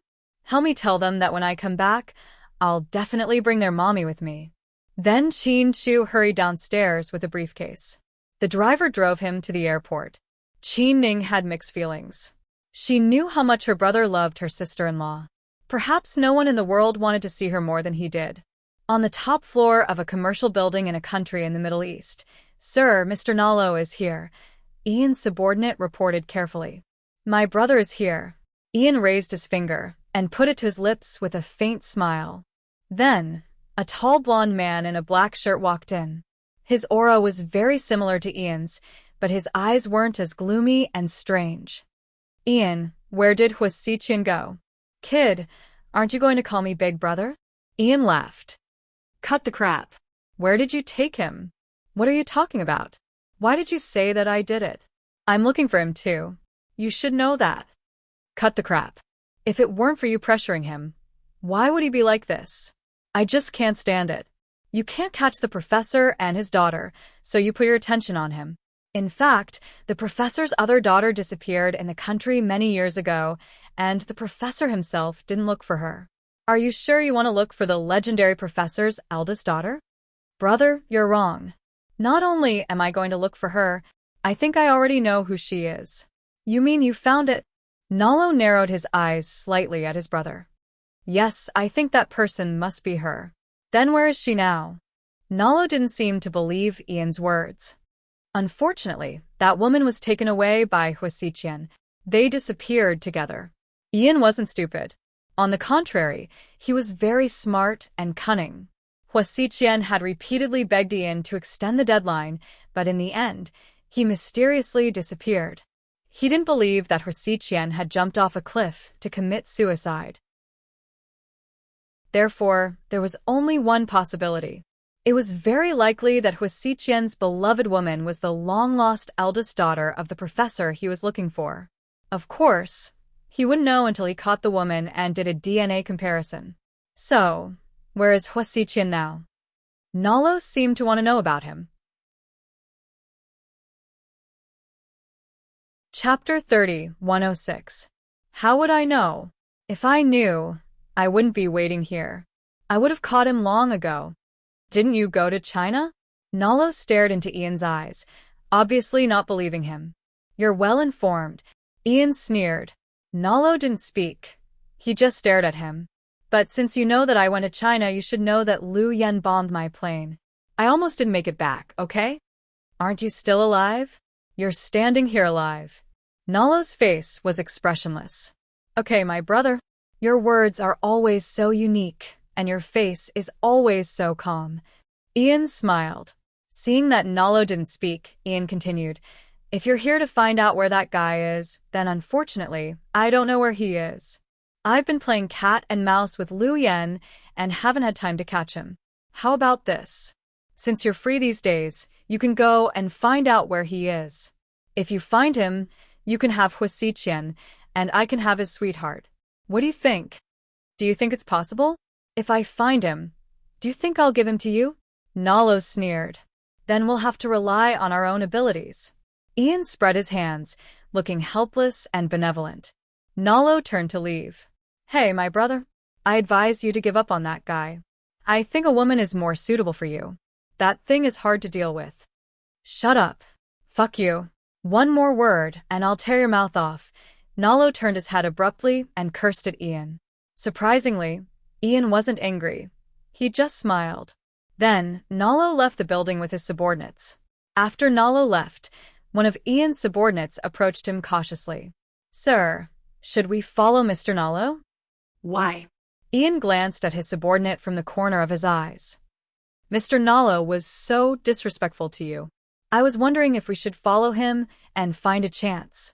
The subordinate made a throat-slitting gesture. However, as soon as he finished, he was slapped hard by Ian, and he saw stars. That's my brother, but Lord Nalo said he was going to kill you. He was just saying it out of anger. Did you really take it seriously? He and I came from the same mother's womb. How can we kill each other? Yes. Sir is right. This lowly one deserves to die. The subordinate was terrified. He wanted to win Ian's favor, but he didn't expect to anger him. He really didn't expect that a bloodthirsty guy like Ian would actually have a so-called brotherhood. This was really surprising. His subordinate scrambled to his feet and was about to leave. Ian called out to her again. Wait a minute. Sir, do you have any other orders? Find an expert to follow them. Don't be discovered. Yes, sir. Then find a chance to kill the people around Nalo. Just kill 2 of them. Give him a warning and tell him that I'm not that easy to bully. Ian said word by word. Yes, sir. Ian was famous for his fickleness and his mood swings. He made the decision 1 second and changed it the next second. For example, a moment ago, he had bragged about his brotherhood, but in the next second, he wanted to kill the people around his brother as a warning to others. On the private plane, Xiao Fei. Liu Yan ran over with a smile and sat down beside Xiao Fei. What? Xiao Fei looked at her warily. Chapter 30, 107. Hee, I have a favor to ask.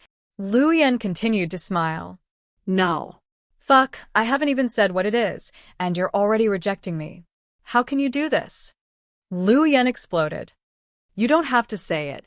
I can tell from your fawning expression that it's nothing good. Xiao Fei continued to play the game on his tablet. No way, it's just a little thing. Do you want it? Take off your clothes and lie down. I'll satisfy you after this round. Fuck you, Psycho Xiao. Are you fucking shameless? Liu Yan exploded. Xiao Fei was usually quiet and reserved, but When it came to critical moments, every word he said was a classic. Lu Yan almost fainted from anger. Ahem. At the door, one of her subordinates coughed and reminded her. Why are you standing at the door? Are you a door god? I'm in a dilemma. Should I let you get down to business first, boss, or report your new information first? What business? Lu Yan wondered what was wrong with her subordinate today. Ahem. Boss, are you and young Master Chiao? You guys should do your business first. Ha. I'll come back later. Is 20 minutes enough? Then, the subordinate turned around and was about to run. You fucking come back here. Lu Yan picked up a trash can and threw it at him. Luckily, the guy dodged quickly, or else his head would have exploded. He had been with Lu Yan for a long time and was used to her violence. When other mercenary commanders mentioned Lu Yan, they didn't call her second young mistress. Instead, they called her Berserk Luo Li. Yes, Lu Yan was young and had a delicate baby face. However, she had a violent temper and would kill at any moment. Sometimes she would use big moves and all kinds of explosives. No wonder even Ian would get a headache whenever he saw her. She was indeed the professor's daughter. In comparison, Huamin was much quieter. Ha ha, boss, it's true. It's okay, we're all adults. I understand. Understand my ass. Come back here, or I'll break your legs, Lu Yan threatened. Xiao Fei was still calmly playing a parkour game on his tablet. He didn't even look up as if he was used to this kind of violent scene. Don't. Boss, I'll tell you. I'll tell you right now. Speak. Lu Yan crossed her legs and glared at her subordinate. Our informant in Brazil just said that Pierce is now swimming in South Beach with a few young Brazilian models and a star player accompanying him. I wonder if we should make a move now? No need. Boss, are we just going to let him go like this? Of course not. It's just that I have something more important to do now. The plane has changed its route. We're going to Australia now. Then we can find someone to kill him in Brazil. We don't have to do it ourselves. No, Lu Yan said without hesitation. Boss, are you afraid that those people are unreliable and will ruin your plan and alert the enemy? No. I'm going to kill that bastard Pierce with my own hands and kick his head like a soccer ball. Lu Yan was furious at the mention of Pierce. All right, boss, we'll do as you say. Tell the spies in Brazil to pay attention to his movements. This bastard won't leave immediately after going to Brazil. After I'm done with my sister's matter, I'll go and cripple him. Okay, boss. I'll go now. Then the guy turned and ran, not daring to waste Lu Yan's time. After her subordinate left, Lu Yan looked back. She smiled hypocritically. Young Master Chiao, can you do me a small favor?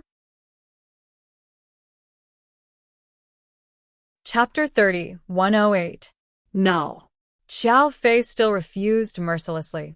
If you don't agree, I won't be friends with you. Humph. Captain, are we in Syria? Ask this guy to get off the plane, Lu Yan said deliberately.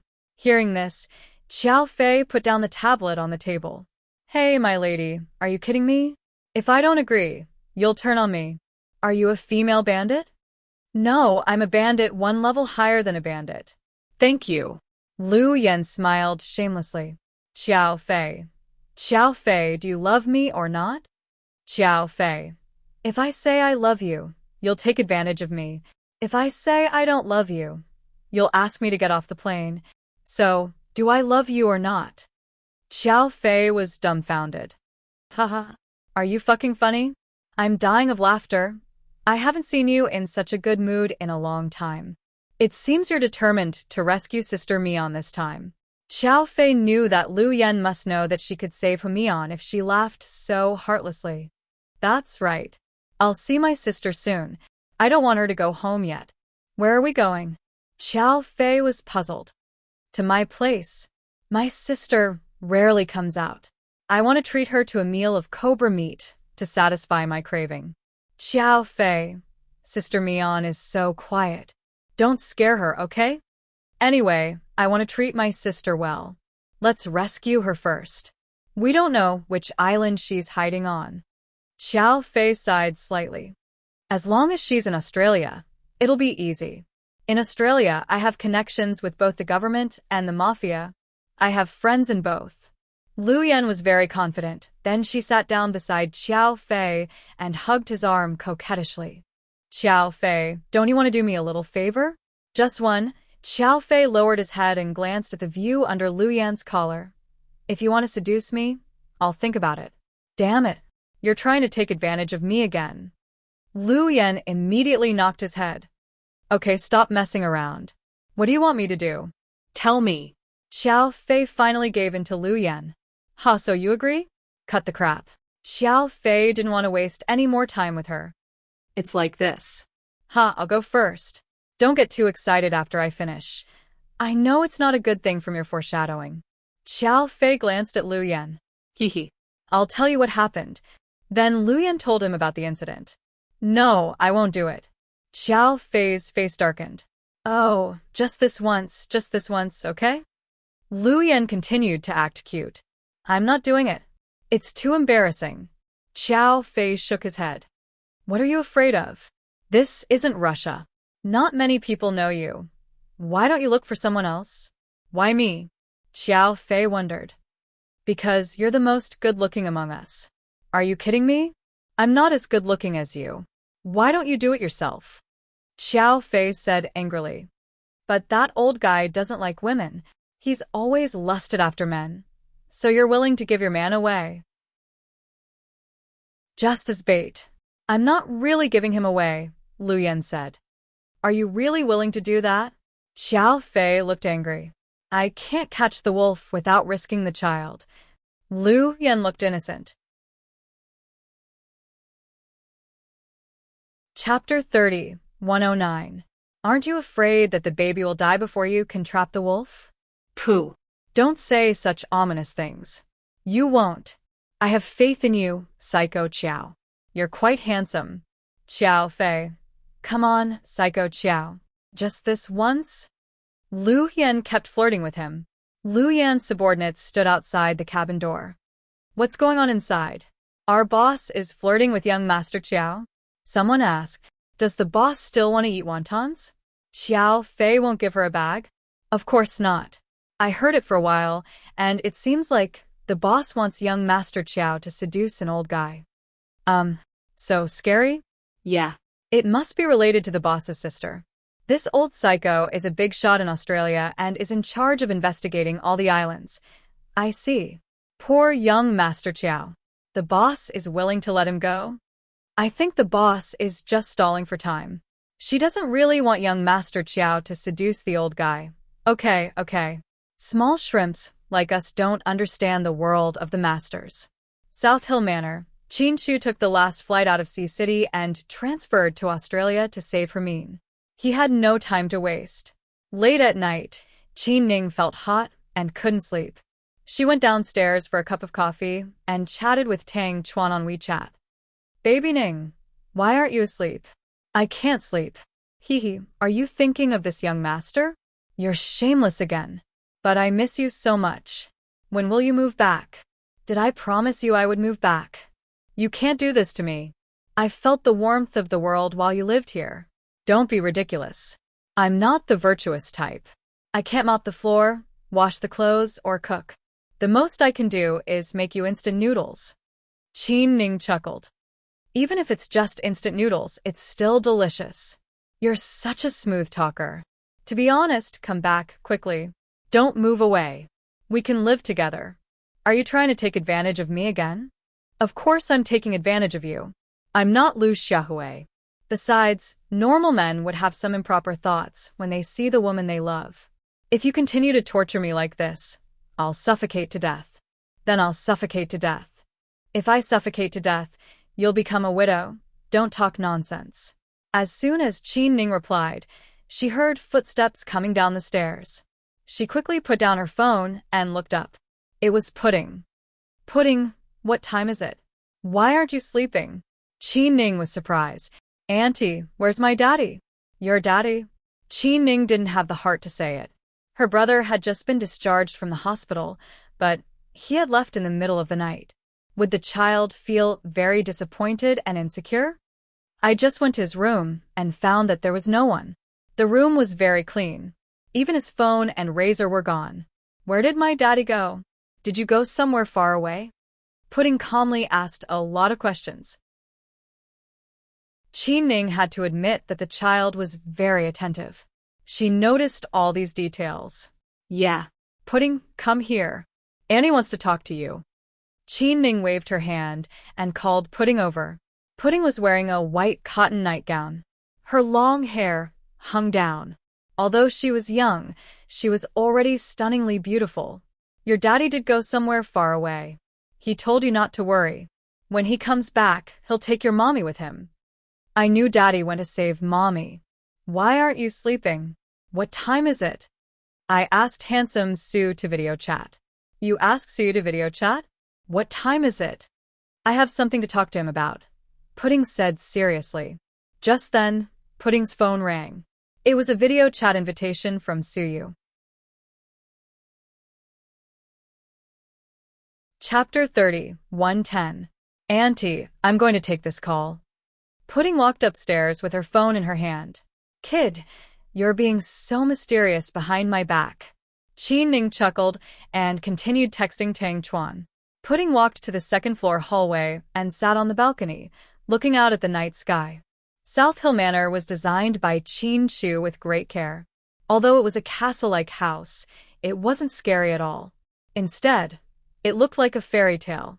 Every night, the colorful lights outside the window lit up, and there was a musical fountain. It made people feel very comfortable. Handsome Sue. Pudding picked up the video call and leaned her petite body against the pillar behind her. Wow, why is it so dark over there? Suyu asked. Because I'm on the balcony. It's a little dark here. Why don't you go back to your room? It's very windy at night, Suyu asked with concern. My sister fell asleep. I was going to go upstairs, but I saw Auntie texting Uncle Tang. Okay. Do you want to put on some clothes? No, I'm not cold. Kid, why did you video call me so late at night? Handsome Sue, are you at home now? Yeah. Don't you see the study behind me? Suyu zoomed in on the study, afraid that Pudding wouldn't believe him. Are you alone at home? Of course. Don't you know what kind of person your Uncle Sue is? Suyu laughed. He thought that even Tang Chuan often made fun of him for being single. His friends were all couples. Only Suyu was the kindest third wheel wherever he went. It's okay. I was just asking. After all, I don't want anyone to know what I'm about to say. What's the matter? Why are you being so secretive? Suyu thought that whatever Pudding was thinking about, it must be something big. Pudding wasn't as greedy as Little Bean. She was more like an adult and knew how to plan for her future. Did anyone take over Hua Xiqian's company? Pudding asked. No. That's good. Pudding nodded happily. When? You want it? Yes. Suyu was a little surprised. Pudding, why do you want that crappy company? It's just an empty shell. Didn't you sell all the shares I asked you to? Yes, I have a lot of cash now. So? That's why I want to set up a company to play with, Pudding said seriously. Girl, you're still young. Why do you have to worry about the company? You're not short of money. Your family can't spend all of your daddy's company even if you spend 10 lifetimes, okay? Suyu thought that Pudding was looking for trouble. That's different. Daddy's company is daddy's, and I want my own. I don't want to do much. I just want to be a venture capitalist and speculate in the stock market. Even though Hua Xiqian's company went bankrupt, its foundation is still there. I want to take it over and operate it directly. Also, it's the Hua family's business and my mommy's surname is Hua, so it shouldn't fall into the hands of an outsider. Hua Zhenghai betrayed my grandma, so it's reasonable that I want to take over. Seeing that Suyu didn't support her, Pudding analyzed the pros and cons. Suyu was speechless. Pudding, even if the Hua Corporation is an empty shell company, it still needs a lot of money. Do you have that much money? Suyu asked. Chapter 30, 111. No, Pudding said innocently. So I'm going to borrow it from you. Suyu.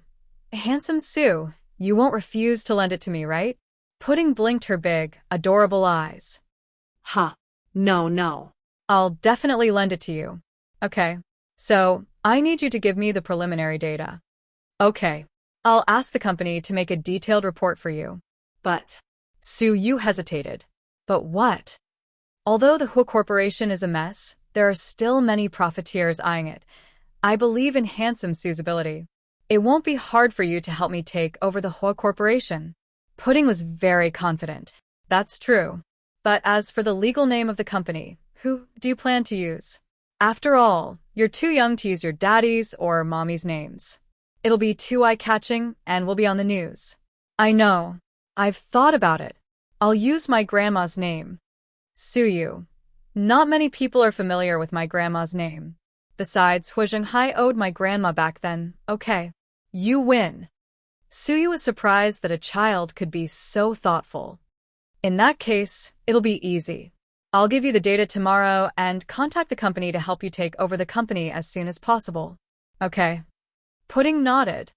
Then go to sleep. It's already so late. Be careful of your panda eyes. Suyu felt a little sleepy, but the little one sitting across from him seemed to be very energetic. Handsome Sue. yeah, My daddy went to Australia overnight. She went to Australia? Suyu was surprised. yeah. I think he found out where my mommy is. Damn. Why didn't anyone tell me about this? Suyu was surprised. You know how my daddy does things. He didn't tell anyone. He only told my auntie a few words. I only found out about it later. Is it too late if I go now? Suyu was anxious. You don't have to go. Handsome Sue, just stay at home and guard the back. My daddy is afraid that someone will attack us. How could that be? Who would dare? I'm going to skin him alive. I just want to say that you don't have to worry, Handsome Sue. I believe that my mommy will come back safe and sound soon. Of course. Who's your mommy? She's the mighty and domineering Dr. Hua. Suyu smiled gently. That's right. Every time he mentioned Huamin, even if it was just her name, Suyu would feel as if spring had come and flowers had bloomed. My daddy's trip to Australia must have been planned. There will be people there to help him, so we just have to wait for mommy to come back. Yes. Suyu nodded. Good night, Handsome Sue. When the data comes out tomorrow, just ask your secretary to email me the electronic version. I'll discuss the follow-up with you after I read it. Okay, our female entrepreneur. Suyu teased her on purpose. He had known since she was little that she had a good head for business. It seemed like someone would inherit Qin Chu's billion-yuan fortune.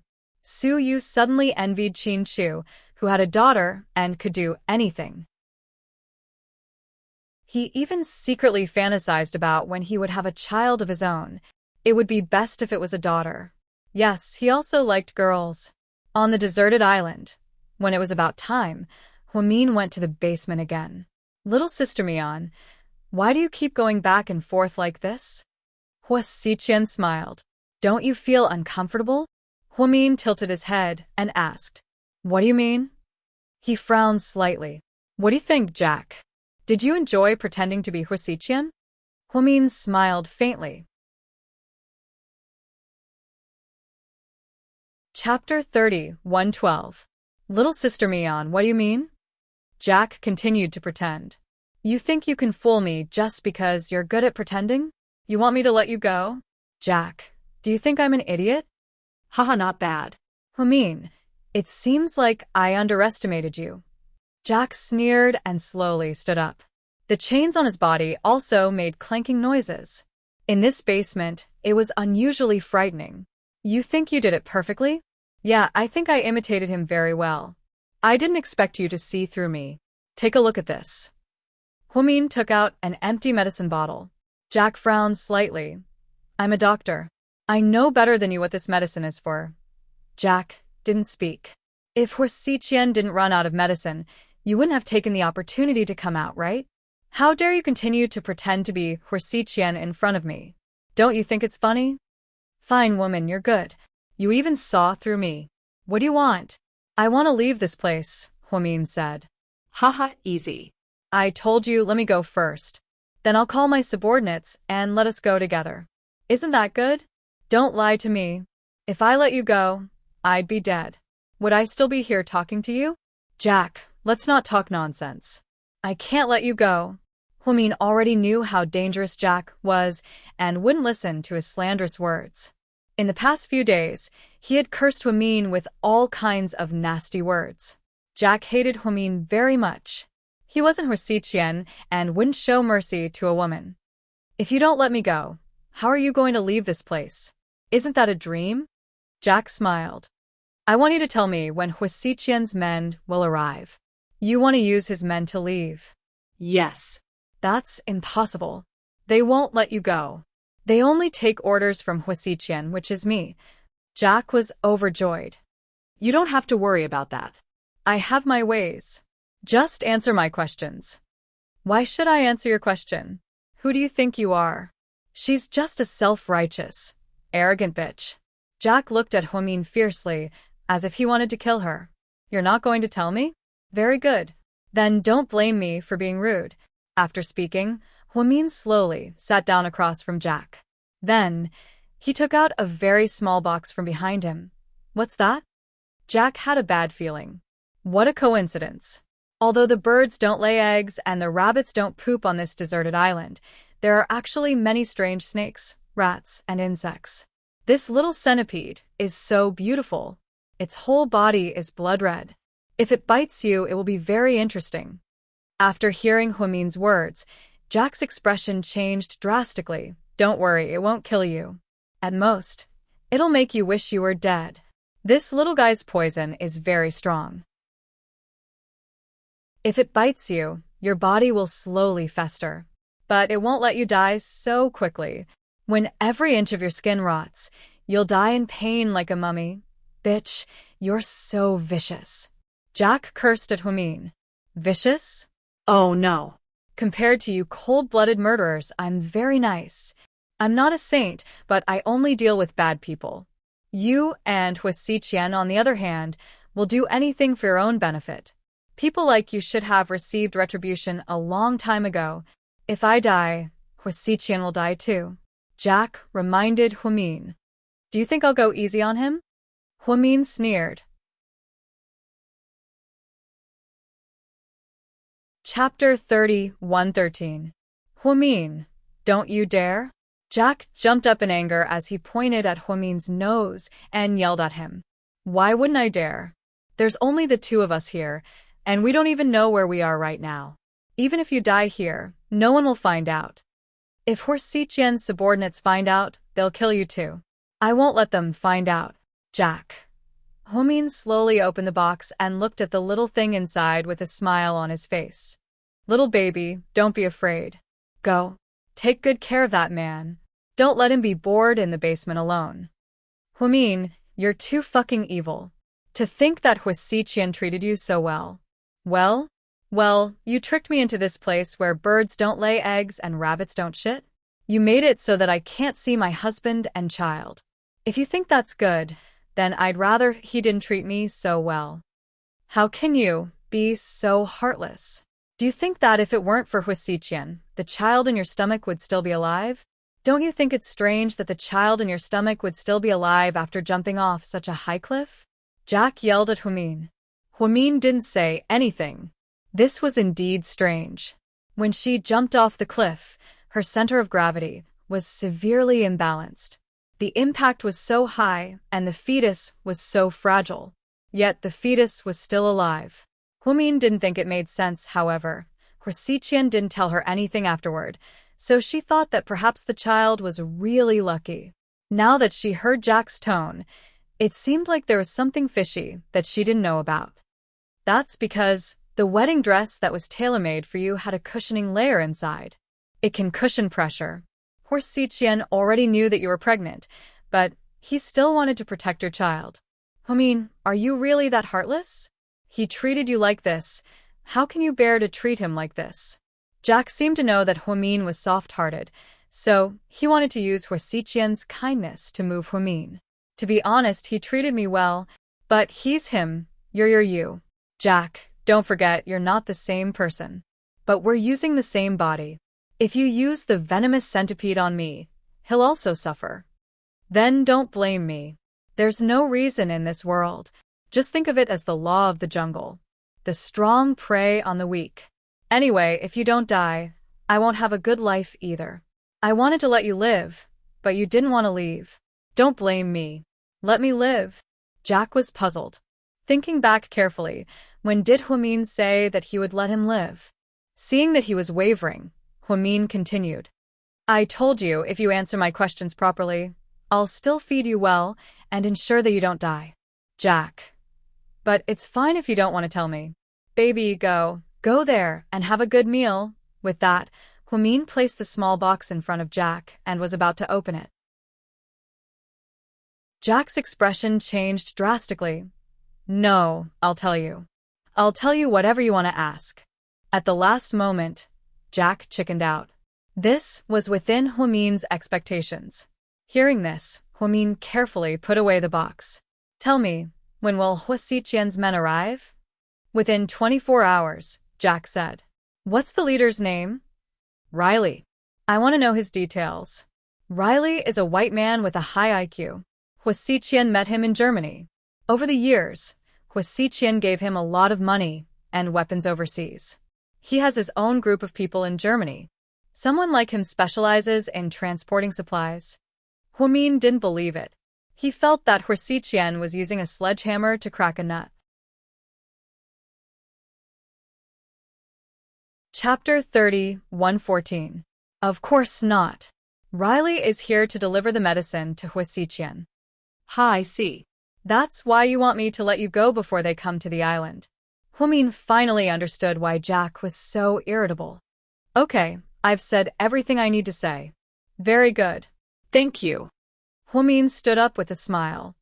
Haha, I saw how much Hua Xiqian likes you, and how Qin Chu and Suyu are willing to risk their lives for you. I thought you were a kind woman, but it turns out that you're just this kind of person. You're vicious and disgusting when you're not around. No, you're wrong. I've never been kind. I'm only kind to the people I love. My husband knows what kind of person I am. You don't have to feel sorry for me. Then, Huamin took the small box and left the basement. When she walked out, she slowly opened the small box and smiled at the fun-looking cricket inside. Little guy, thank you. Thank you for your help just now. Then, Huamin let the little cricket go. Did it really think there was a poisonous centipede in the box? No, it was just a psychological tactic to scare Jack. In fact, Jack was really intimidated. He was scared and terrified. So, he told Huamin everything she wanted to know. This was the result that Huamin wanted the most. Suddenly, she felt that the day of leaving the island was just around the corner. Huamin hummed happily and walked toward the cabin. Within 24 hours, Hua Xiqian's subordinates would come to the island then. Everything would change. She didn't want to waste her life on this isolated island.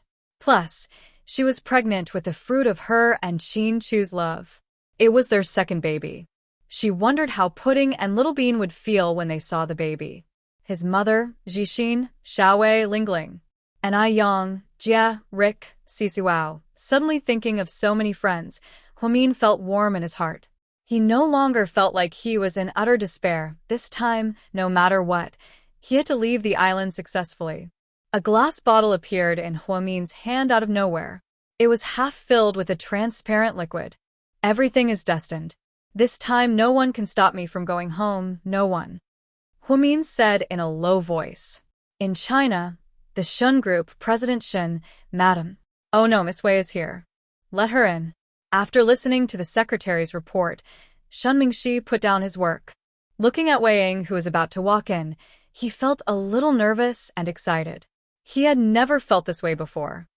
Brother Mingxi. Coming. Shun Mingxi stood up. And are you busy today? It's all right. With that, Shun Mingxi walked toward Wei Ying. Wei Ying was dressed casually today. She was wearing a pair of cropped jeans and a long, loose white shirt from a luxury brand. The casual outfit made Wei Ying look like a college student. Sit down, Shun Mingxi said politely. At this moment, the female secretary knocked on the door and brought in 2 cups of coffee. It's too hot. I'd rather have a cold one. Can I have ice? Wei Ying smiled. Sure, Miss Wei. Please wait a moment. Thank you. Wei Ying nodded gently at the female secretary. Shun Mingxi, had never seen Wei Ying like this before. He didn't know why Wei Ying was so irritable before, but now she seemed to have changed. Big brother Mingxi, I've made progress on the thing you asked me to do. Here are the files. Take a look. With that, Wei Ying took out a stack of files from her handbag and placed them on the table.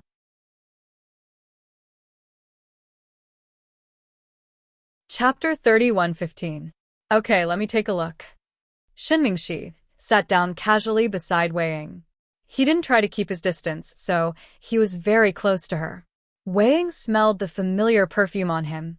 It was her favorite. It was also Shen Mingxi's favorite perfume. But later, Hui Yanyan forced Shen Mingxi to change his perfume. It was a luxurious brand with a strong fragrance, but now it seemed that he changed it back. Thinking of this, Wei Ying's mood improved for no reason. She was going to talk about this at Qin Chu's family dinner last time, but she didn't expect her brother to be so excited that day. In the end, Wei Ying left first, and Shen Mingxi left too. As a matter of fact, the two of them made an appointment to meet again in order to avoid unnecessary trouble. Big brother Mingxi, I think these schools are good. My friend's niece and my best friend's nephew go to two of them. They're really good. You can check them out. Okay. Shen Mingxi nodded. But the child is so young. Are you sure you want to send her abroad? Yes. Oh, okay. Wei Ying didn't know what to say. Wei Ying didn't dare to say much about Shen Mingxi's plan to send Tian abroad. If she did, she would be suspected of having ulterior motives. After all, there were rumors that she and Shen Mingxi were getting back together. At this time, she was so eager to send the child abroad because she didn't want this burden as a stepmother. But that wasn't the truth. It was Shen Mingxi's idea to send Tian abroad. But Shen Mingxi had been busy with the Shen Corporation and didn't have the time to check out the schools abroad. So one day, he posted on his WeChat friend circle, looking for a few reliable Chinese elementary schools in Singapore. Wei Ying happened to be awake at that time and replied to him with a few words. Wei Ying happened to have friends or relatives there, so she knew more about it. Later, Shen Mingxi sent Wei Ying a private message and asked her to take care of this matter. He didn't expect Wei Ying to be so efficient and take care of it like it was a big deal. She even did a lot of comparisons and provided a lot of detailed data. Tian relies on you so much. Won't she be upset if you give her away like this? Wei Ying asked worriedly. I sent her abroad for her own good. It's obvious that it's no longer suitable for her to stay in China. There will always be gossip in school. If she grows up like this, her mentality will also be distorted. After all, what her mother did was disgraceful. As long as someone mentions it, she will feel uncomfortable. Once she leaves the country and changes her name, she won't have such troubles. You're doing this for her, but does she know? Wei Ying asked in a low voice. When she grows up, she will understand my good intentions. Big brother Mingxi, you're so good to that kid. Wei Ying licked her lips. She had mixed feelings when she said that. Seeing Shen Mingxi treat Hui Yanyan's daughter so well, Wei Ying was slightly upset. It wasn't an exaggeration to say that she was slightly jealous. Even if you have a puppy, after a long time, you'll have deep feelings for it, let alone a human. The grudges between adults are their own business. After all, the child is innocent. Ever since Tian was born, she hasn't had many good days. Her biological father is like that, and her mother is like that. This child has a hard life. If I don't take care of her, her life will be ruined. Big brother Mingxi, I know what you mean. I understand you. You're a good person. Wei Ying looked at Shen Mingxi's profile and said earnestly. No, I'm not a good person. If I were, I wouldn't have hurt you so deeply. Wei Ying froze when she heard his words. This seemed to be the first time that Shen Mingxi had brought up their past again. Chapter 30:116. Ahem. Big brother Mingxi, that's all I can do for you. As for which school you want to choose for the kid, you can decide for yourself. I have other things to do, so I have to go. Okay. Shen Mingxi nodded and walked Wei Ying out. Thank you for helping me with the school. I'll treat you to dinner when I'm done. You're welcome. It's nothing. Wei Ying wasn't used to Shen Mingxi's sudden gentleness. Ever since she was a child, Wang had always seen Shinmingxi's cold face. Feeling guilty, she took the opportunity to find an excuse to leave the Shun Corporation. On the deserted island, Huamin calculated the time. When it was almost time, she couldn't fall asleep anymore.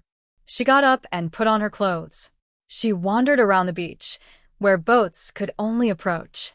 She knew Huasiqian's men would always dock here. At this time, the sky was just beginning to brighten. The sun slowly rose from the horizon, and the first rays of morning light shone on the sea. Huamin was mesmerized by the oil-painting scenery. Perhaps because she knew she was about to leave the island, she was in a good mood. Huamin even hummed a song. Gently awaken the sleeping soul, slowly open your eyes.